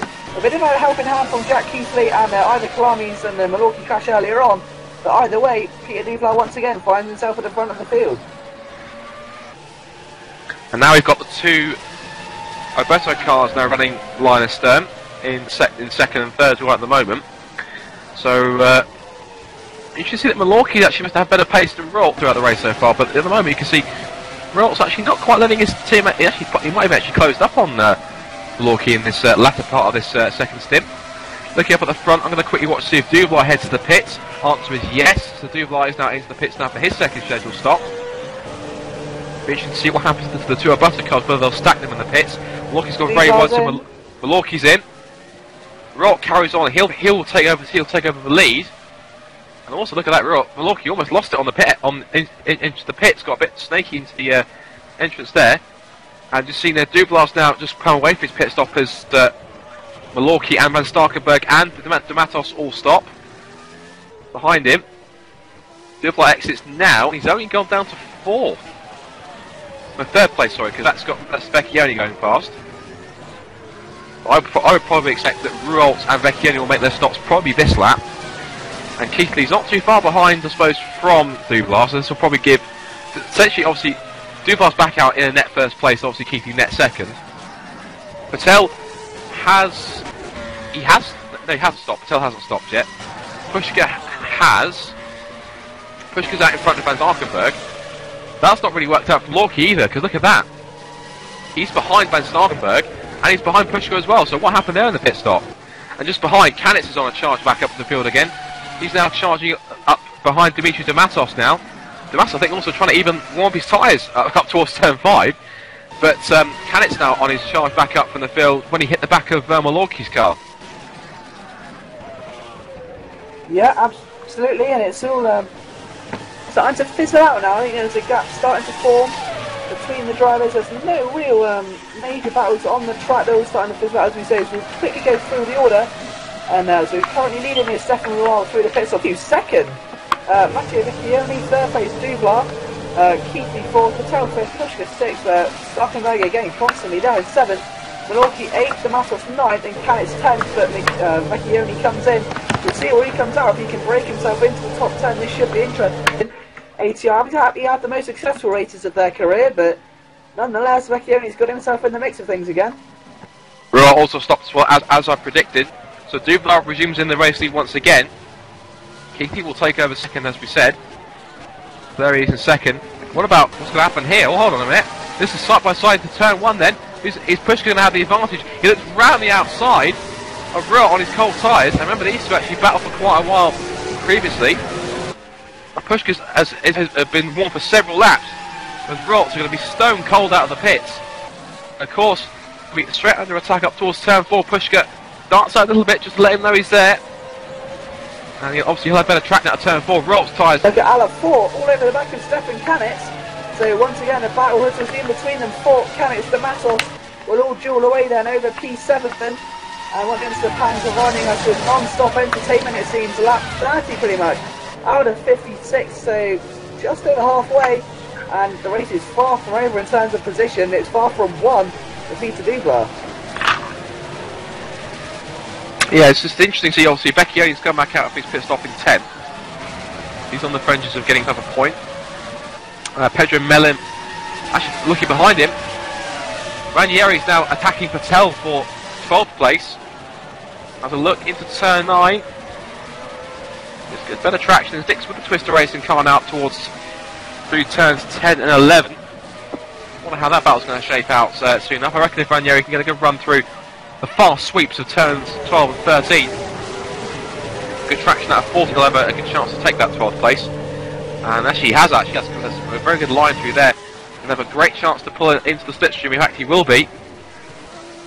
Getting ever closer, but probably not quite close enough actually. Just seen there on board Ranieri's got a lot of cones just sprayed across. The cones have been sprayed across on the grass. And I think actually that was Tom Ely right at the beginning of the race when he was just in front of a couple of cars that were duelling. Oh, hold on! As you've seen Kalami's. I thought with a big move there in P9, and he's lost a lot of time to the back of Stefan Kranz and Dimitri Dematos as they go on and try to catch with Milwaukee and Rob Van Starkenberg. I think if those four collided, that'll be a literal clash of the titans. I mean, Van Starkenberg's been really phenomenal today with his overtaking manoeuvres, really calm yet aggressive. Milwaukee's just been all out aggressive, trying to force his way past Keithy. If you remember, it was every corner trying to find an opening. Dimitri Dematos, we know from previous series when he used to drive for position, and of course Stefan Kranz behind. These four would have an intense battle to say the least. What I'd like to know exactly what happened to Milwaukee's pit stop, because he's come back out in 5th place, behind, no, 6th place, sorry. He's behind Van Starkenberg, and obviously remember he's running as high as 3rd, so maybe they fueled him up a bit more. Oh no, look, he's gone wide, he's gone off at turn 14, he's spun it, he's kept the engine running, but it got back going, he's down to 9th, Vecchioni gets, he just about misses him. Just about misses, look at that, and look, he scrambles for traction, he gets back going again, so I think that's from bad to worse for Edward Milwaukee, and definitely wants to see if he can make his race even better, but this is not, it's actually helping. But look at what the battle is now then. Look who's found himself in the top 5, Rob Van Starkenberg. Actually just behind the battle between Philip Pushka and Stefan Royal for 3rd, so a three-way battle for 3rd, the last podium spot would not go amiss amongst the fans who are watching here on SimRacing.tv. If you just joined us, then I think you'll regret just joining us because you missed so much action here, but I'm sure there'll be plenty more to follow in the second half of the race. And right now still, Peter Dubler away from his teammate Jack Keithy. 3rd place Stefan Royal is under pressure from Philip Pushka, Rob Van Starkenberg trying to get him up. Dimitri 8th, newly promoted Vecchioni in 9th due to Milwaukee's demise almost as he spun out towards the end of the circuit. Pedro Mel in 10th and Patel 12th and Ranieri in 13th. What's interesting is that actually Milwaukee actually dived into the pits. He dived into the pits after that mistake, so whether or not he wasn't happy with the tyres he was on. But actually no, hold on, is he retired? Hold on, let's have a look. He has. Milwaukee's out. Milwaukee's out of the race. So where's that? So we'll ask him what's happened there. That's quite unexpected. I wonder why he was going into the pits. Did he damage the gearbox or something? Did he wreck the engine or something when he spun? But nonetheless, Edward Milwaukee, one of the major, he took pole position, our pole sitter from this race. He's out of the Malaysian Grand Prix, and that's a massive shock. That's a massive disappointment as well. So hopefully we can find out exactly what the cause was and why, possibly, if the spin was as a result of the problem he had. But yeah, as you say, Precision Motorsport car still 1st and 2nd, and now it's up to Stefan Ruoff to uphold on Alberto GP. But of course, he's still under attack from the Go Speed racing car of Philip Pushka.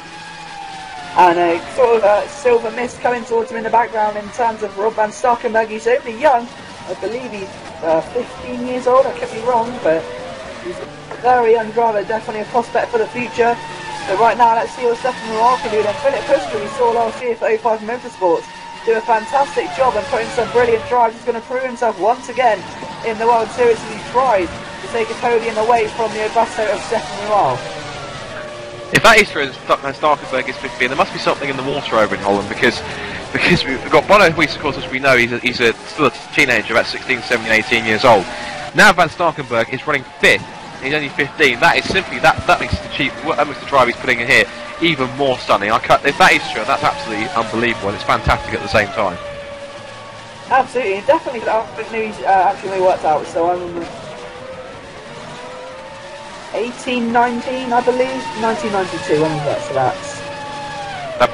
It's probably about 19, maybe. Oh, 19, yeah, it's 19, just been informed. Sorry for the confusion, but yeah, still a very young driver indeed, and definitely one to watch in the future. But as we said, the It's all about Philip Pushka trying to apply pressure at the moment. Just looking back behind, and the likely lads of Pedro Melem and Ryan Patel getting it in close proximity to each other once again. And of course, that'll be for obviously the last points position. Ranieri's charge has kind of put him a bit static now. He's kind of fallen back a little bit from Patel, so maybe in the middle of this stint on these tyres, maybe Patel's a bit more comfortable on them, and Ranieri's kind of either used them up a bit too much or kind of just not liking the balance of the car on this set of tyres that he's on. But nonetheless, he's still pushing on and trying to keep on there. He's only 12. He's just trying to see as far as he can go. But of course, definitely watch to see just how far he can possibly come up through the field, and maybe he can get us a point if other cars in front of him have a bit of misfortune. Well, anyone off either, I mean, it's been a fairly eventful race so far. It's been so unpredictable as well. So I wouldn't write anyone off for a win or, well, I don't know these days. I mean, if you saw the pole sitter retire, well, I hate to see the same happen to Duvlar, but I wouldn't say no. It's fair to say at the moment it's a Precision Motorsports demonstration up at the front with Duvlar ahead of Keithy, and Real he's not really able to get away from Pushka, but at the same time I'm not really seeing Van Starkenburg making any inroads behind Pushka either. So third, fourth and fifth seem to be very static, but again it only takes one lapse of concentration or one wrong move or one premature stamp of the gas pedal to cause a mistake. Patel then on the back of Pedro Melem. Sorry to interrupt you, but Patel has got a very nice run on the back of Melem, and surely into turn one will finally put him onto his race-long rival, it seems. These two know each other very well, of course, from RC, even better from this race. They've been duelling amongst each other. I think it's just been, they've had their own race going on for the opening 35 laps. As here comes Patel then in the twist, so let's see what he can do. This will be actually effective for ninth, actually, because now we've just seen Alain Fox just coming for another pit stop. Almost break down, almost touch the back wing of Pedro Melem. I think Melem's done a great job to keep calm under pressure as well. It's so hard to maintain composure, especially with a driver like Mohammed is all over you, searching for a way around. I mean, he's done a great job of just not surrendering and holding his position. Also looking back through to see if anyone else has come into the pits yet. Just looking behind, some other battles actually going on. We've got for 19th, we've got Meyer and Hoffman with just also the resurgent Eros Masculi in there as well. Looking back here, we've got Meyer now, he's defending. Hoffman's got a great toe on him into turn one. Hoffman can do that, he's going to look up the inside. Meyer doing a great job. I'm not sure if Hoffman left that too late to go out the inside. I think he was trying to force his way around the outside. Meyer saw it coming and suddenly go, oh, and it's went through that bit. And then it's Masculi. And Masculi goes through. And almost a bit of contact on the back wing, but that's not worked out well for Hoffman at all.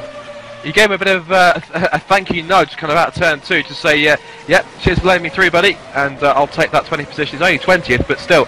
Now he can focus on the back of Meyer's car. Brazilian, we're only hard-pressed to defend from the Italian. Remember last year that ATR and Silverline were partnered together, so the cars you saw were ATR Silverline cars. They've since kind of parted ways, and ATR went off to go back to form their own team. I believe Meyer's is the sole ATR Cup Silverline car in front. I think we just saw Placchino in front. Bit of a lock up there. There's also smoke in the shot there. Looking back to see what's going on. Oh, hold on. His teammate Vecchioni up to P8, so a comeback is on the cards as he tries to get onto the back of Stefan Kanitz. So so much to play for then in this race. We don't want to place any bets on any positions right now. Just looking here for 30, Alain Fox has gone up the inside of Zerbinati. Zerbinati got a rather messy exit of the last corner. Fox tagged onto the back of him. Great toe up the inside to turn one, and that's pretty much a textbook overtaking manoeuvre there by Listone. He's up to 13th, and he's got next target is Fred Gosling in that sole Precision Motorsports B-team car up in 12th in front. Also as well, the battle between Patel and Melem still hasn't ceased, because now Patel is literally right underneath the Melem's gearbox as they come out of turn 9, so they're really having a really fantastic battle.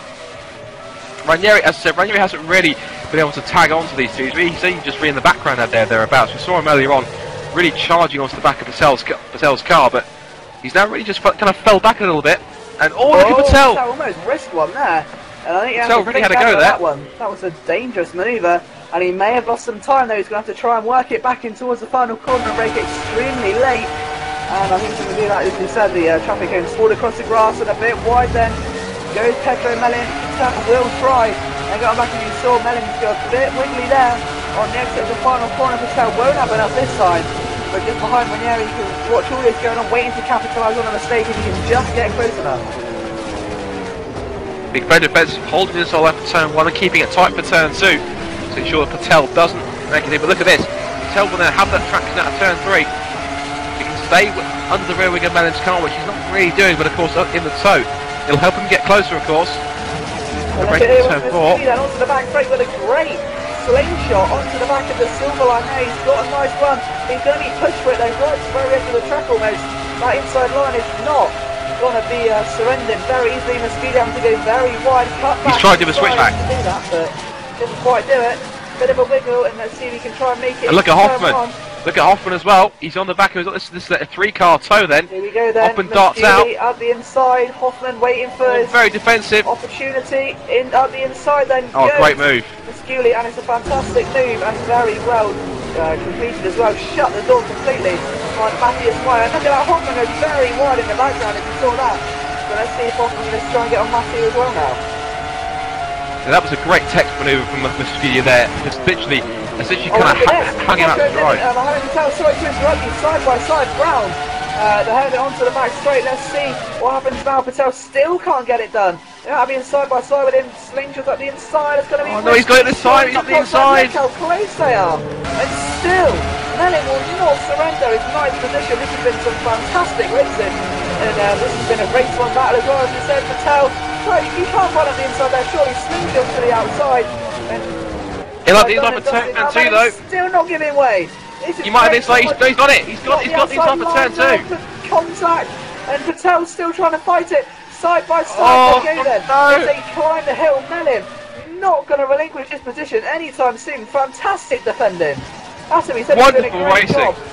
Mohamed Patel is going to be very frustrated right now, as you saw Melin go a bit wide. Patel swerved to avoid. He's going to look up the inside there. Shortly, that's a down. Oh, it's gone. They both go. It's gone. Oh my goodness me! Melin goes flying. Somehow kept it going. Can't be said for Mohamed Patel. They're both back on track, I think. But that's disastrous. Fred Godfrey comes up to the back of Melin now. And that is a disastrous end to a fantastic battle. And we all said, who was one sitting back and watching that one? Ranieri. Giuseppe Ranieri's up to 8 now. We said he was just going to sit back and watch the fireworks. Certainly there were fireworks through turns 5 and 6. But that was quite risky there. Patel, that's affected now. Effectively, Melin hasn't actually lost any places. He's still 9th, so that's not too bad. But of course, in 11th, and he's a bit far away. But however, if Melin does have a bit of damage, he took quite the trip across the grass. So we could see this battle resume later, or is Patel going to be replaced by Fred Gosling in his 2nd position motorsports car? Always looking behind, we've got Stefan Canitz under attack from Alan Fox for 12th place. And Fox has a nice little toe down the back straight. Canitz wiggling about there, but followed by Darts a little bit to try and just let him know he's there. Look at that. He shoved that front end of that Mr. car right underneath the Moss Motorsport car's gearbox. This is again another move that we saw just now between Patel and Melin, and he's got easy running to turn 1. This will be easy for Fox. Another textbook move from Nesodin up the inside, and that's a great move. And look, he's done the hangout. Look at that. He's got up the inside and just parked the car on the apex of the corner, and he literally hung Canitz out to dry there. That is a textbook overtaking, as we said. So it's said it over and over again. But excellent. You can see why Alain Fox was a decent driver in the World Championship. He's now driving in the World Series, but still showing his class at the Estonian driver, showing why he's still one of the best in the field. 12th place number, albeit, but still showing his capabilities as an overtaker. Absolutely, and still Mr. Consistency updated on the tip of our tongue today. Rob van Starkenberg starting to apply some pressure to Philip Pushka now. Yeah, it seems to be that Rob's actually managed to pull away from Pushka now. He's actually managed to use the, obviously it looks like the tyres are coming to him at the end of this stint, or the end of this stint, and Keithley's only just ahead. Gap as they go across the line, according to the live timing, appears to be, as we look at the timing appears to be went across the line between Keithley and Rock was 4.2 seconds, so, and he was slower than, the last stuff, he was actually slower by 0.2 per second, so actually Keithley was 0.2 per second quicker than Duval. Duval and Rock did exactly the same time pretty much. But Vecchioni did a quicker lap time than everyone in the top 6 he's gone quicker than. Looking behind also Kellogg. Which is good to see. Charge, to be fair, he started in 14th place, I believe, and he put himself up to 7th, and he really is on a charge. He tries to catch the Matos. He's flying around this circuit right now. Yeah, absolutely. I think obviously Keithy is still a precision dominance up at the front, first and second. But obviously now with Milwaukee at the pit, it's now made it easier for the likes of Rural and Van Starkenberg and would like to get themselves a result.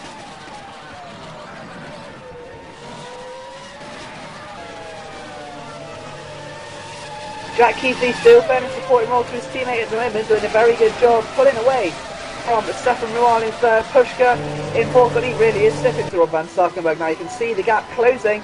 Dimitri Damasos lingers in the background, being stalked by the ATR of Vecchioni.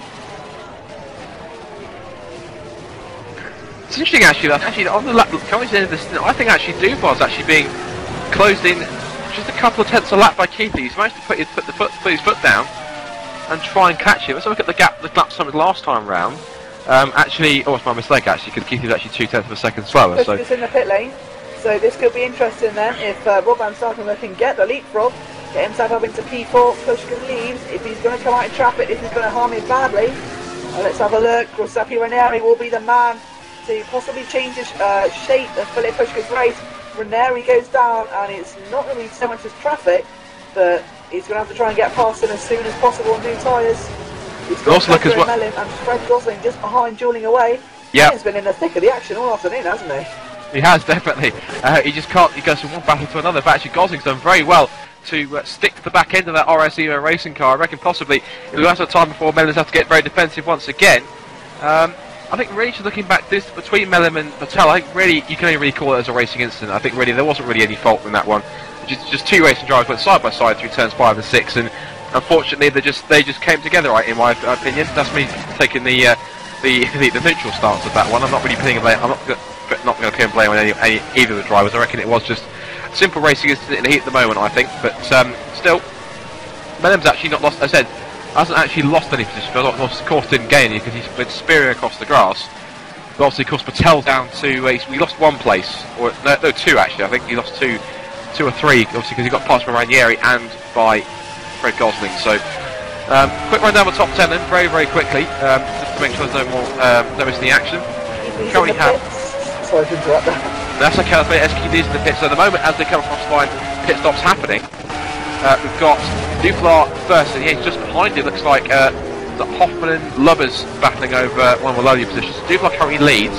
Ross has just taken second through the pit stop. Van Starkenberg, amazingly, the amazing Rob Van Starkenberg has taken third place. Of course, he gets to stop. Dimitri Damasos up to 4th at the moment, with Vecchioni 5th. Jack Keithy's come back out of the pits in 6th on new tyres. Then it's just Ranieri up to 7th. Philip Pushka is 8th, obviously he's just pitted as well, from 4th place. Mellim is currently 9th, as we said, hasn't changed anything, and Fred Gosling rounds out the top 10. Also, Fox in 11th quickly, Kanitz is, actually Patel in 11th, Fox 12th, Kanitz is 13th. Brian Stark is doing extremely well as well. He could be coming for driver. They started last, came at the last minute, he's up to 14th already. This is great stuff from the fastest speed driver, and very impressive to see him just climb up through the field and take advantage of everyone else's misfortunes in front. Absolutely, I mean, this field really has been shaken since what they were on the grid. I mean, you've got Giuseppe Ranieri doing well there in the AT racing, of course, still yet to stop. But either way, I mean, as we said, back to the Mellim Patel incident. I mean, those guys were duelling for around over half the race, I'd say. So I think maybe a bit of frustration from both of them. This resulted in a sort of risky manoeuvre, and it didn't pay off for either of them, unfortunately. But again, that's racing and what we see. But to the retirements, you've got Anthony Jans for AT Racing, unfortunately, took an early retirement from Luka Slakovic as well. Tom Ely as well, again, very disappointing, was looking quite handy out there. Alban Desley, again with a DNF on lap 15, and your latest retirement and your pole sitter, Edward Milwaukee. Do you want to jump in as you were talking there? Peter Dudlow, the leader, made a pit stop. He's now come back out in 3rd, as has Rob Van Starkenberg is pitted, and also Dimitri Damasos, all just behind as well. We've got both Pedro Mellim and Fred Gosling battling together, pitting together rather, for 9th place. And that's interesting. Look at that. Gosling, his pit spot is right in front of Mellim, so that's going to be quite interesting. I wonder how quick this will be. Battle of the pit crews there. Who's going to get that first? And there's Gosling. Gosling's, look at that! Brilliant stop by the precision team. They've got him out ahead of Pedro Melim. That's wonderful pit work for the precision guys. They've got him out, pit limiter switched off, and now Melim drops down another place then. So he's back down to, he's come out 14th of course, because that's probably about a net 10th or so, depending on where everyone else is. What will be interesting as well, is that, I mean, Dubai is Vecchione is up into second due to all the pit stops. If he leaves his pit stop late enough, he could potentially change the course of this race, and I don't think he's going to surrender the position to Duval without some sort of fight, especially if he can help it. But he said, I mean, closing stages of this race, and it's still all to race for here. Stefan Rott pits from the lead there, so that will hand it back to Peter Duval, who is now on the back straight. And obviously Vecchione, I presume, will pit on this lap as well. We'll have a look, and the answer is yes, he does. So obviously they will relinquish the lead back to obviously Peter Duval. Duval now round the final corner onto the pit straight, and Rott now leaves his pit box. The battle between 19th and 20th, Matthews Meyer once again finding himself under a bit of pressure this time from Zuba, I believe, as he goes. No, I think it's Lakino actually. It's the second backcourt car. Computer's frozen there. Hang on. But yeah, there we go. It's my fault. Sorry. That's okay. It's easy to mistake one driver for the other, I think, obviously. But yeah, Minor Brazilian doing well. Obviously, he's in the sole Silverline racing car, of course, in this race. There was actually 4 in the World Trophy race. Look at this. This is what we were about. Sorry to interrupt once again. We said that Rob Van Starkenburg, if he got his head down, could get the leapfrog on Philip Pushkar, and he has. And by quite some margin as well, into the top 4 then. Sails Rob Van Starkenburg by 2 seconds, so great job there by the Netrex team today. What's just behind, look at this, we've got 7th place battle. Here's Alaphilippe. It's side by side with Vecchione. He's come back out with pit stop. And they're very close, but Fox managed to take it, so Fox managed to move himself to 7th place. Brilliant stuff from the Estonian for Ghost Speed. He's doing having a fantastic race, fighting up through the field. His next target is going to be Dimitri Matos in the highest placed Twister racing car. Damas's teammate Mohamed Patel is back down in 14th, excuse me. He's now, and oh look at that, his next target on the track is old friend Pedro Melim, so I wonder if we get any more fireworks between those two. We'll have to wait and see on that one, of course. Quite an exciting final 12 laps or so. And it's all to play for still, as you keep saying, nothing set in stone here in FSR. We've said that time and time and time again. But I think it's still going to prove to be a valid saying here, because right now it's so many battles left unsettled. Jack Keeley is right up in a bit of traffic at the moment in the battle for 19th, I believe. Duval's got a nice run away. And you see just in the background, Philip Pushkar in 5th place, D'Amato 6th. Alaphilippe now 7th, Vecchione 8th, Canis 9th, Giuseppe Ranieri getting himself into the top 10 still, so good job by him. Look who's number 11 at the moment. What if you get into the top 10? A man who seems to have forgotten about since his early collision with the pole sitter Ida Kalamis is in P11. Yeah, great driving. I think possibly Kalamis has still got to stop again, I think possibly, so it's kind of a false, unfortunately not to take anything away from Kalamis, it's possibly a false P11 at the moment, because you've only got the likes of Gosling, Melim and Patel obviously just behind in 12th, 13th and 14th respectively. Then the next closest car is Zerbinati in 15th. So I mean really, if he's got a big enough gap, I don't think really he's even got a big enough gap to stay ahead of Zerbinati. I think that's quite unfortunate, despite these that he had at the beginning of the race. But yeah, we said Kalamis really kind of been out of the spotlight really in this race, obviously because of despite the collision, he dropped right back down through the order. As was Masculi, I think, as well, because Masculi obviously had that first lap collision. He's down in 18th, but he's still ahead of Placchino and Meyer as well, so of course those two are being lapped at the moment by Jack Keithley. Jack Keithley's in the middle of them. Placchino does a smart thing and backs off and pulls out of the way for 2nd place car to do, and he tucks back in. So looking over the field, seeing any more battles going on, and looking here, and look at this, Patel once again is on the back of Pedro Melim's car. I'm sure he's sick of seeing the back of this RS car. He's seen it enough times, and of course made a bit of contact with him. I wonder if there's going to be any more fireworks between these two before the end of the race. I'm sure the answer to that will be a definite yes, but we'll keep track of that one, I think. In fact, he's getting very close at the moment, through turns 12 and 13. I'm sure there's going to be an attack at some point. Yeah, absolutely. I think Patel's going to want to get the job. Oh, he's having a look again! Oh, almost. Then. He's got toe off the back straight there. He always lost his front wing. Look up the inside. He's got a great toe on the RS car. Here we go again then between Melim and Patel. Starts out a couple of times and tries to take the wider line through the last corner. He's got a nice run there onto the back straight. I think what will be interesting is to see a replay of the entire race from one of these guys' perspective. But right now, Mohamed Patel is looking extremely feisty. He needs to get the job done now. He's running out of time. Oh, look at that, look at Alafort spun, almost. Alafort came out the pits, and that, he literally had to stand on the anchors, his tail went right across his front wing, and almost spun it around 180 degrees, but he managed to catch that. Brilliant drive from Alafort. Fox rejoined 13th, but of course it's behind these two now, and of course we know the pace he can show, so I wonder what part he'll play in this battle here, which is effectively for 11th for the rest outside points. Of course, we've still got Fred Gosling to deal with. Of course, he's in the last points paying position at the moment.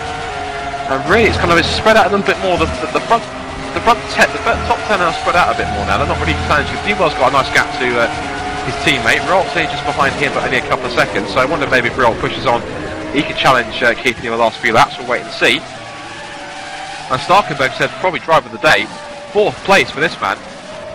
And he's doing a fantastic job. Good stuff for Netrex, but with only one car in the race, and they put it in a really decent position, of course, as we said. Pushka 5th, we said, of course, as well. D'Amatos 6th, and also just about calling the clutch to Vecchione. Canetz, after all his adventures today, is in 8th. Just ahead of, actually, Ranieri is actually closing a bit by bit on him as well. And then, of course, we've got Gosling, and now look at this! Just behind Gosling, Patel's got past Melin. And also now, look at Alafort's now on the attack on Melin as well. So Alafort can do that. Currently P13, he's going to want to get himself involved in this after having to stop and let him through. I mean, these three guys are extremely closely paced as well. Alafort then looking to the other side, and Melin immediately shuts the door. He doesn't outbreak until he's still trying to have that cover, but these three are going to be fighting to the very end in the checkered flag, I believe. Well, of course, remember, Gosling's just ahead. It only takes one mistake from Fred Gosling, and these three will all be then fighting for the last points playing position. And Melin, very feisty and he's determined to deal with Patel once and for all and try and get that 11th place back. And he's doing everything he can, but I think possibly now this stint of the race, maybe, just maybe, Patel has got the legs on this final, looks like it's going to be the final set of tyres these guys will take on, or have taken on in that last stop. So I wonder how that's going to, obviously we'll have to keep a close eye on that one as to what's happening with that battle. Canetz has slightly pulled away now from Ranieri on this lap, this time round. And looking here, Vecchione still relatively close to D'Amatos in that battle for 6th, with Pushka just behind, just in front of them. And then obviously it's about, I'd say, 2/3 of the straight gap between Riol in 3rd and Starkenberg in 4th. With then again, Riol is there or thereabouts behind Keith, as we said, and of course with Duvlar to the fairly nice lead as well. So I think essentially it's just him keep it on the grey stuff and bring it home for what looks like, not to put a commentator's curse on it, what looks like it's looking on the cards to be an easy precision 1-2. And of course that'll be 2 from 2 then for Peter Duvlar, but one man is far from that at the moment, still trying to find something extra from his car. Pedro Melin to get closer than Hamid Salbert. Don't think he's quite got it at the moment. Alafort lingering in the background. They just go through the field. It's still, as you said, sort of separating out now. There's a D'Amatos in 6th, Pushka 5th, Van Starkenberg 4th. Does a great job. Riol, the sort of unspoken hero here. I'm just going to have a quick look at the lap times and the live timings to compare to Riol and Keithley. Keithley's the last 3 lap times that Keithley did, that 45, 134.3, then a 134.1 and a 34.0. Riol's times in comparison have actually been quicker, 134.1, then a 132.8 and another 1.33.8. So I actually think that Riol's much more comfortable on these tyres. I think possibly if he keeps going on this stint, he can actually even catch Keithley, and we could be looking possibly at a battle for second between Keithley and Riol. This could be quite interesting how this develops. Starkenberg still 4th, just ahead of the lap Meyer in the Silverline car. And I'm sure some championship teams maybe in the lower field will be looking at Rob Van Starkenberg and thinking of prospects for the future season. He's done an exceptional job here today. As those guys like Stephen Ralph, Philip Pushka again, constantly there. We saw him last year do extremely well, and again living up to the reputation, doing a good job there. Just look behind as well. Because look at that, Vecchione's managed to close right up onto D'Amatos once again. We said, but he's been close for a few laps. He's looking a little bit closer than he has been. I wonder if maybe that Vecchione can do something to cheer up ATR after their let's just say their day hasn't gone as expected. I would have thought, obviously with Masquia losing his front wing on the first lap, and but then again, Vecchione and of course Ranieri are both impressed. They've both done fairly decent jobs. course, we said Vecchioni will still get 6th, obviously Ranieri 8th, so that's Ranieri 9th, excuse me. That's actually Vecchioni 7th, sorry, because Vecchioni 7th and Ranieri 9th, so there's not too bad. They'll get some points from that for their two teams, so not too bad. And the gap that three-way fight between Patel. Fott, oh, hold on, Fott's got past Mellin. It's unsighted from my cameras. Fott has got past Mellin somewhere. So Mellin's down to 13th. Fott's up to 12th. And also Patel holds station in 11th. So they're now starting just to fan out just a little bit. And also look at that. I think also Patel is also just about starting to close in bit by bit on Fred Gosling. So that could be another battle. Of course, Patel will want to get that point because that's an all valuable point. Because just to quote Tesco, every little helps. So yeah, 1 point will definitely be something that Patel will want. As small as it is, it'll definitely benefit him possibly a long run in the championship. All guys below 13th places, I want to say complete 90% of the race do get 10 points. So as long as they manage to stay on the lead lap, I think they'll all get some well-deserved points for the championship. But obviously the top 10 is where the big money's at, and right now it's just all going to come down to trying to get past that man, Fred Gosling. And look at the training cars he's got behind him. Pedro Mellin, Ala Ford, Mohamed Patel. Four-way battle for the final major points betting position. This is going to get very feisty. I stand corrected on the points then. I didn't realise that everyone else below 10 gets 10 points. I stand corrected on that one then. But yeah, nonetheless then, essentially, really, it's kind of, I suppose that for 10th up, as you said, the points will increase. But of course, these guys here will still get the same amount of points. But of course, it's really, I suppose, just for bragging rights, I suppose, in terms of who people finishing higher than the other, finishing higher up the order, of course, gives you a better standing, I suppose, obviously in the points, and obviously gives you better kind of reputation in terms of a better driver, I guess, in some cases. And just interesting enough, looking at just ahead of that group, Ranieri is now right on the back of Stefan Kalitz. This is for 8th place. And also interesting enough, also look at this, also Pushka has dropped right back, and he's now also just behind, just in front of Twicha Matos. The Matos is really closed up, and Vecchioni with a big switch out of the turn 14. And I think now the Matos is really close. So literally, we've only got about 5 or so laps to go then, 5 or 6 laps to go. But now this last minute battles, certainly not over yet. We've had drama all through the race, and Matos has got a nice little run on Pushka in the slipstream. Down here he comes. Pushka's very defensive on the inside, and look at it, Matos breaks around the outside. Thinks no one wants to hold the outside line. She stays there. He'll have the inside for turn 2. Oh, look, all this contact and pushing wide as Matos lets go through. Now, will that be allowed? I'm not quite sure, because will that be a penalty? Up the inside of Kalitz for P8. He's got it. That one. He has got it. Yeah, he's got a position. Now that's interesting, because Matos effectively barged his way past Pushka. He actually made contact with him. It's a fairly hefty contact as well. I wonder if possibly the stewards will have a look at that and possibly give him a penalty for that position, because usually from the leagues I've commentated on, essentially really if you hit someone, then essentially you have to get to avoid a penalty, you give the play straight back. I wonder if possibly if he decides not to give it back, if he'll get a penalty for that one, possibly, because there was quite a forceful hit from what I saw, and now Bush is even under even more pressure, because now he's going to try to attack from the Italian Vecchioni in that ATR car. And just quickly behind there, Ranieri is just holding off now Kalitz now for 8th. And also just very quickly now, Mel Patel's got a run, popular Fred Gosling. This is for 10th place. And Gosling now holds station through turn 9 a little bit. He's on over the curve on turn 9 a little bit wide, bit ragged. We said if it only takes one mistake. Oh my god, just in front as that car's getting in the way. The Matos is under pressure from Pushka. Vecchioni lifts up the inside. Oh, look at Vecchioni! He's gonna go for it. Is he gonna make it stick? Yeah, yes, he has. Fantastic move. Pushka's got the toe though. Will be quite happy with that. Can he get some more? Or is there still a late twist in the tail? Pushka's got the toe on it. Here to the checkered flag. He's looking back for it. Vecchioni's still under pressure.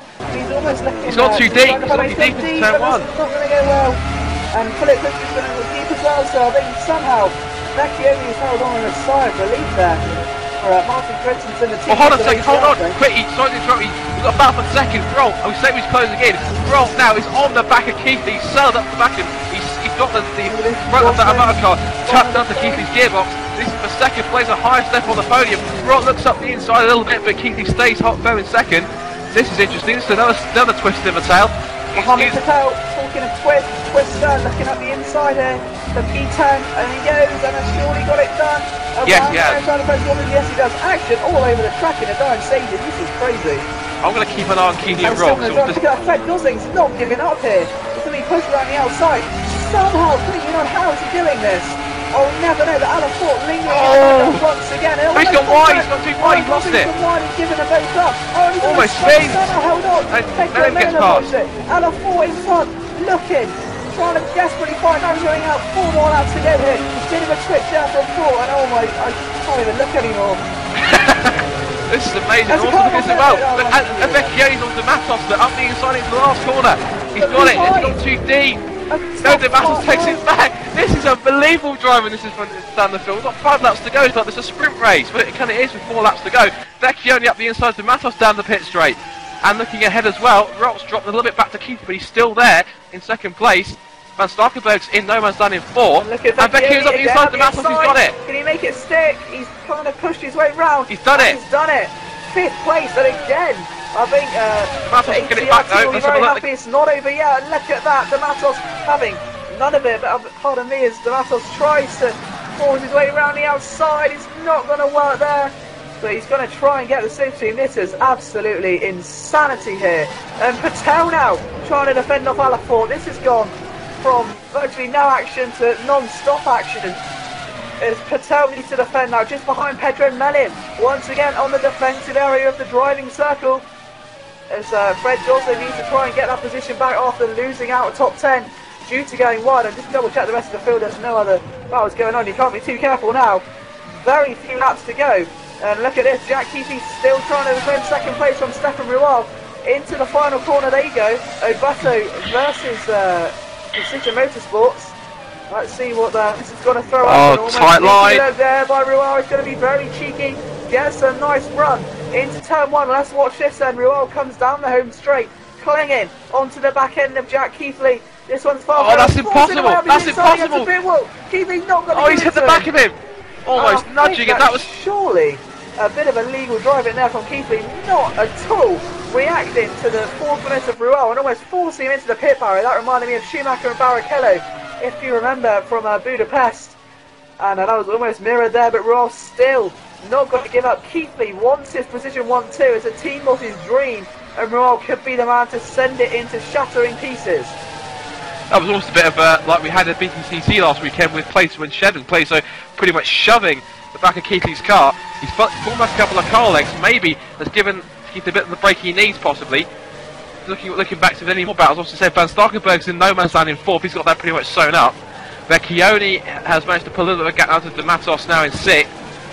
Pushka's still in 7th as well. Ranieri in no man's land out there in 8th on his own. And still the battle for 9th goes on between Patel and Fopp, who's just behind Melem now. What could be interesting though is that, of course, if Rual and Keithley do come together and it does get a bit too feisty, look at the man who would take 2nd place. Absolutely.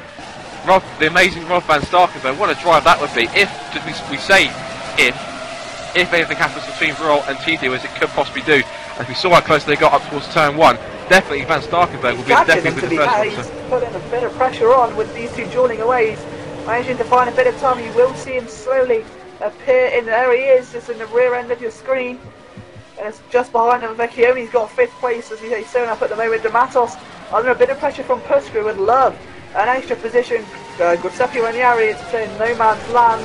Patel still in the thick of the action, as is Pedro Melin. These two guys have just been non-stop battling and around each other. Once again, this could potentially be a 4-way battle for 9th place, and it's far from over as Patel approaches some traffic.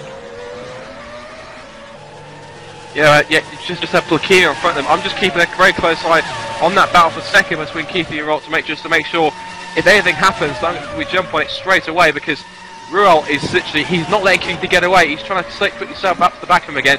Keithley was staying the pressure very well, and as Duvallard, we also forgotten about Duvallard and the action that's ensued behind him. Obviously, he's having a nice quiet race at the moment to try and make it 2 from 2 so far. Cross the line with 2 laps to go. And Rual still looking very risky indeed. He knows that he's on the podium, but he knows he's got a chance that he can get himself a few more points and get himself a bit more higher in the standings and get himself 2nd place. He's very wide into turn 14 against the cutback. He's going to try and go for it. Let's take a ride on board with Stefan Rual then. Currently P3 looking all over the back of that Precision Motorsports car, and I think Keithley may start to have a bit of a panic. He's defended insanely well, if not a bit violently. Oh, he went what? He wasn't right. Got very close on the exit, the final corner. Rual then has got a bit of a bad run there, to be fair, because he had to outbrake himself.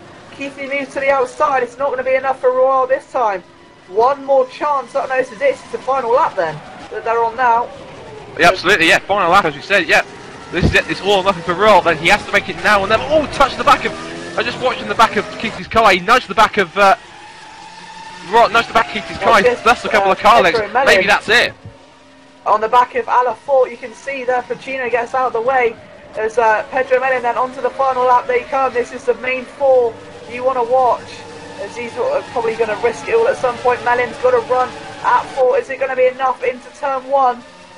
We're about to find out. I think he's just going to be a bit too far away. He opens up, but no, I think these three have some unfinished business which could carry over into the next race. We go back to the front, and your man on the mission, I think we should just take the final half of the lap on with Peter Douglas.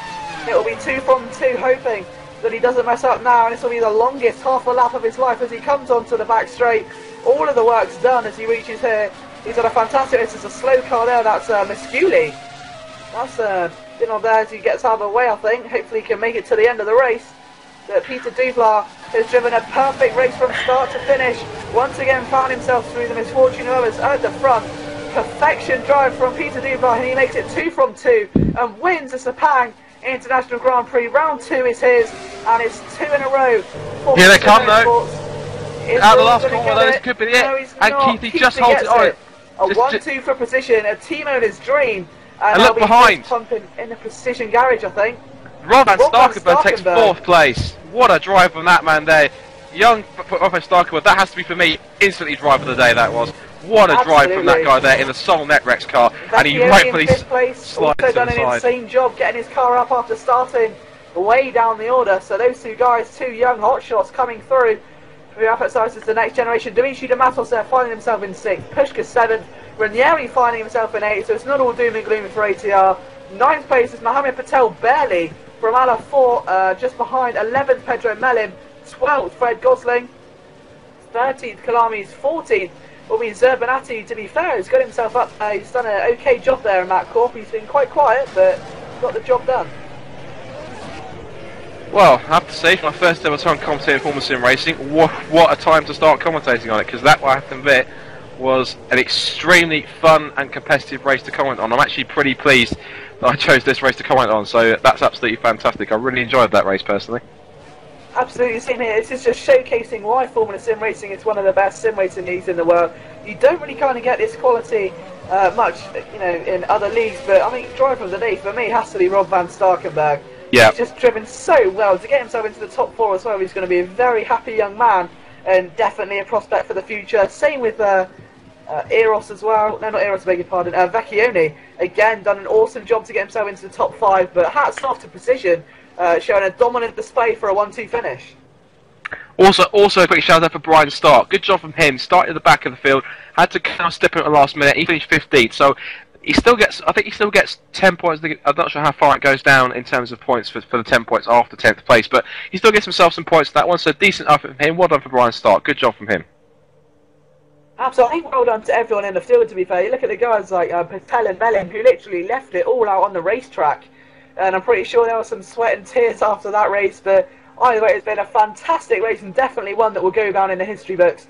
So it's been a pleasure commentating on this, and don't forget to join us tomorrow for the Formula Sim Racing World Championship Round 2. We've seen one man take 2 victories from 2 races. Are we going to see another where Morgan Morand could take his 2nd victory for ATR this season? There's only one way to find out, and that's to tune in tomorrow. But from me and Scott, it's been a fantastic race, and we will see you next round for the Formula Sim Racing World Series.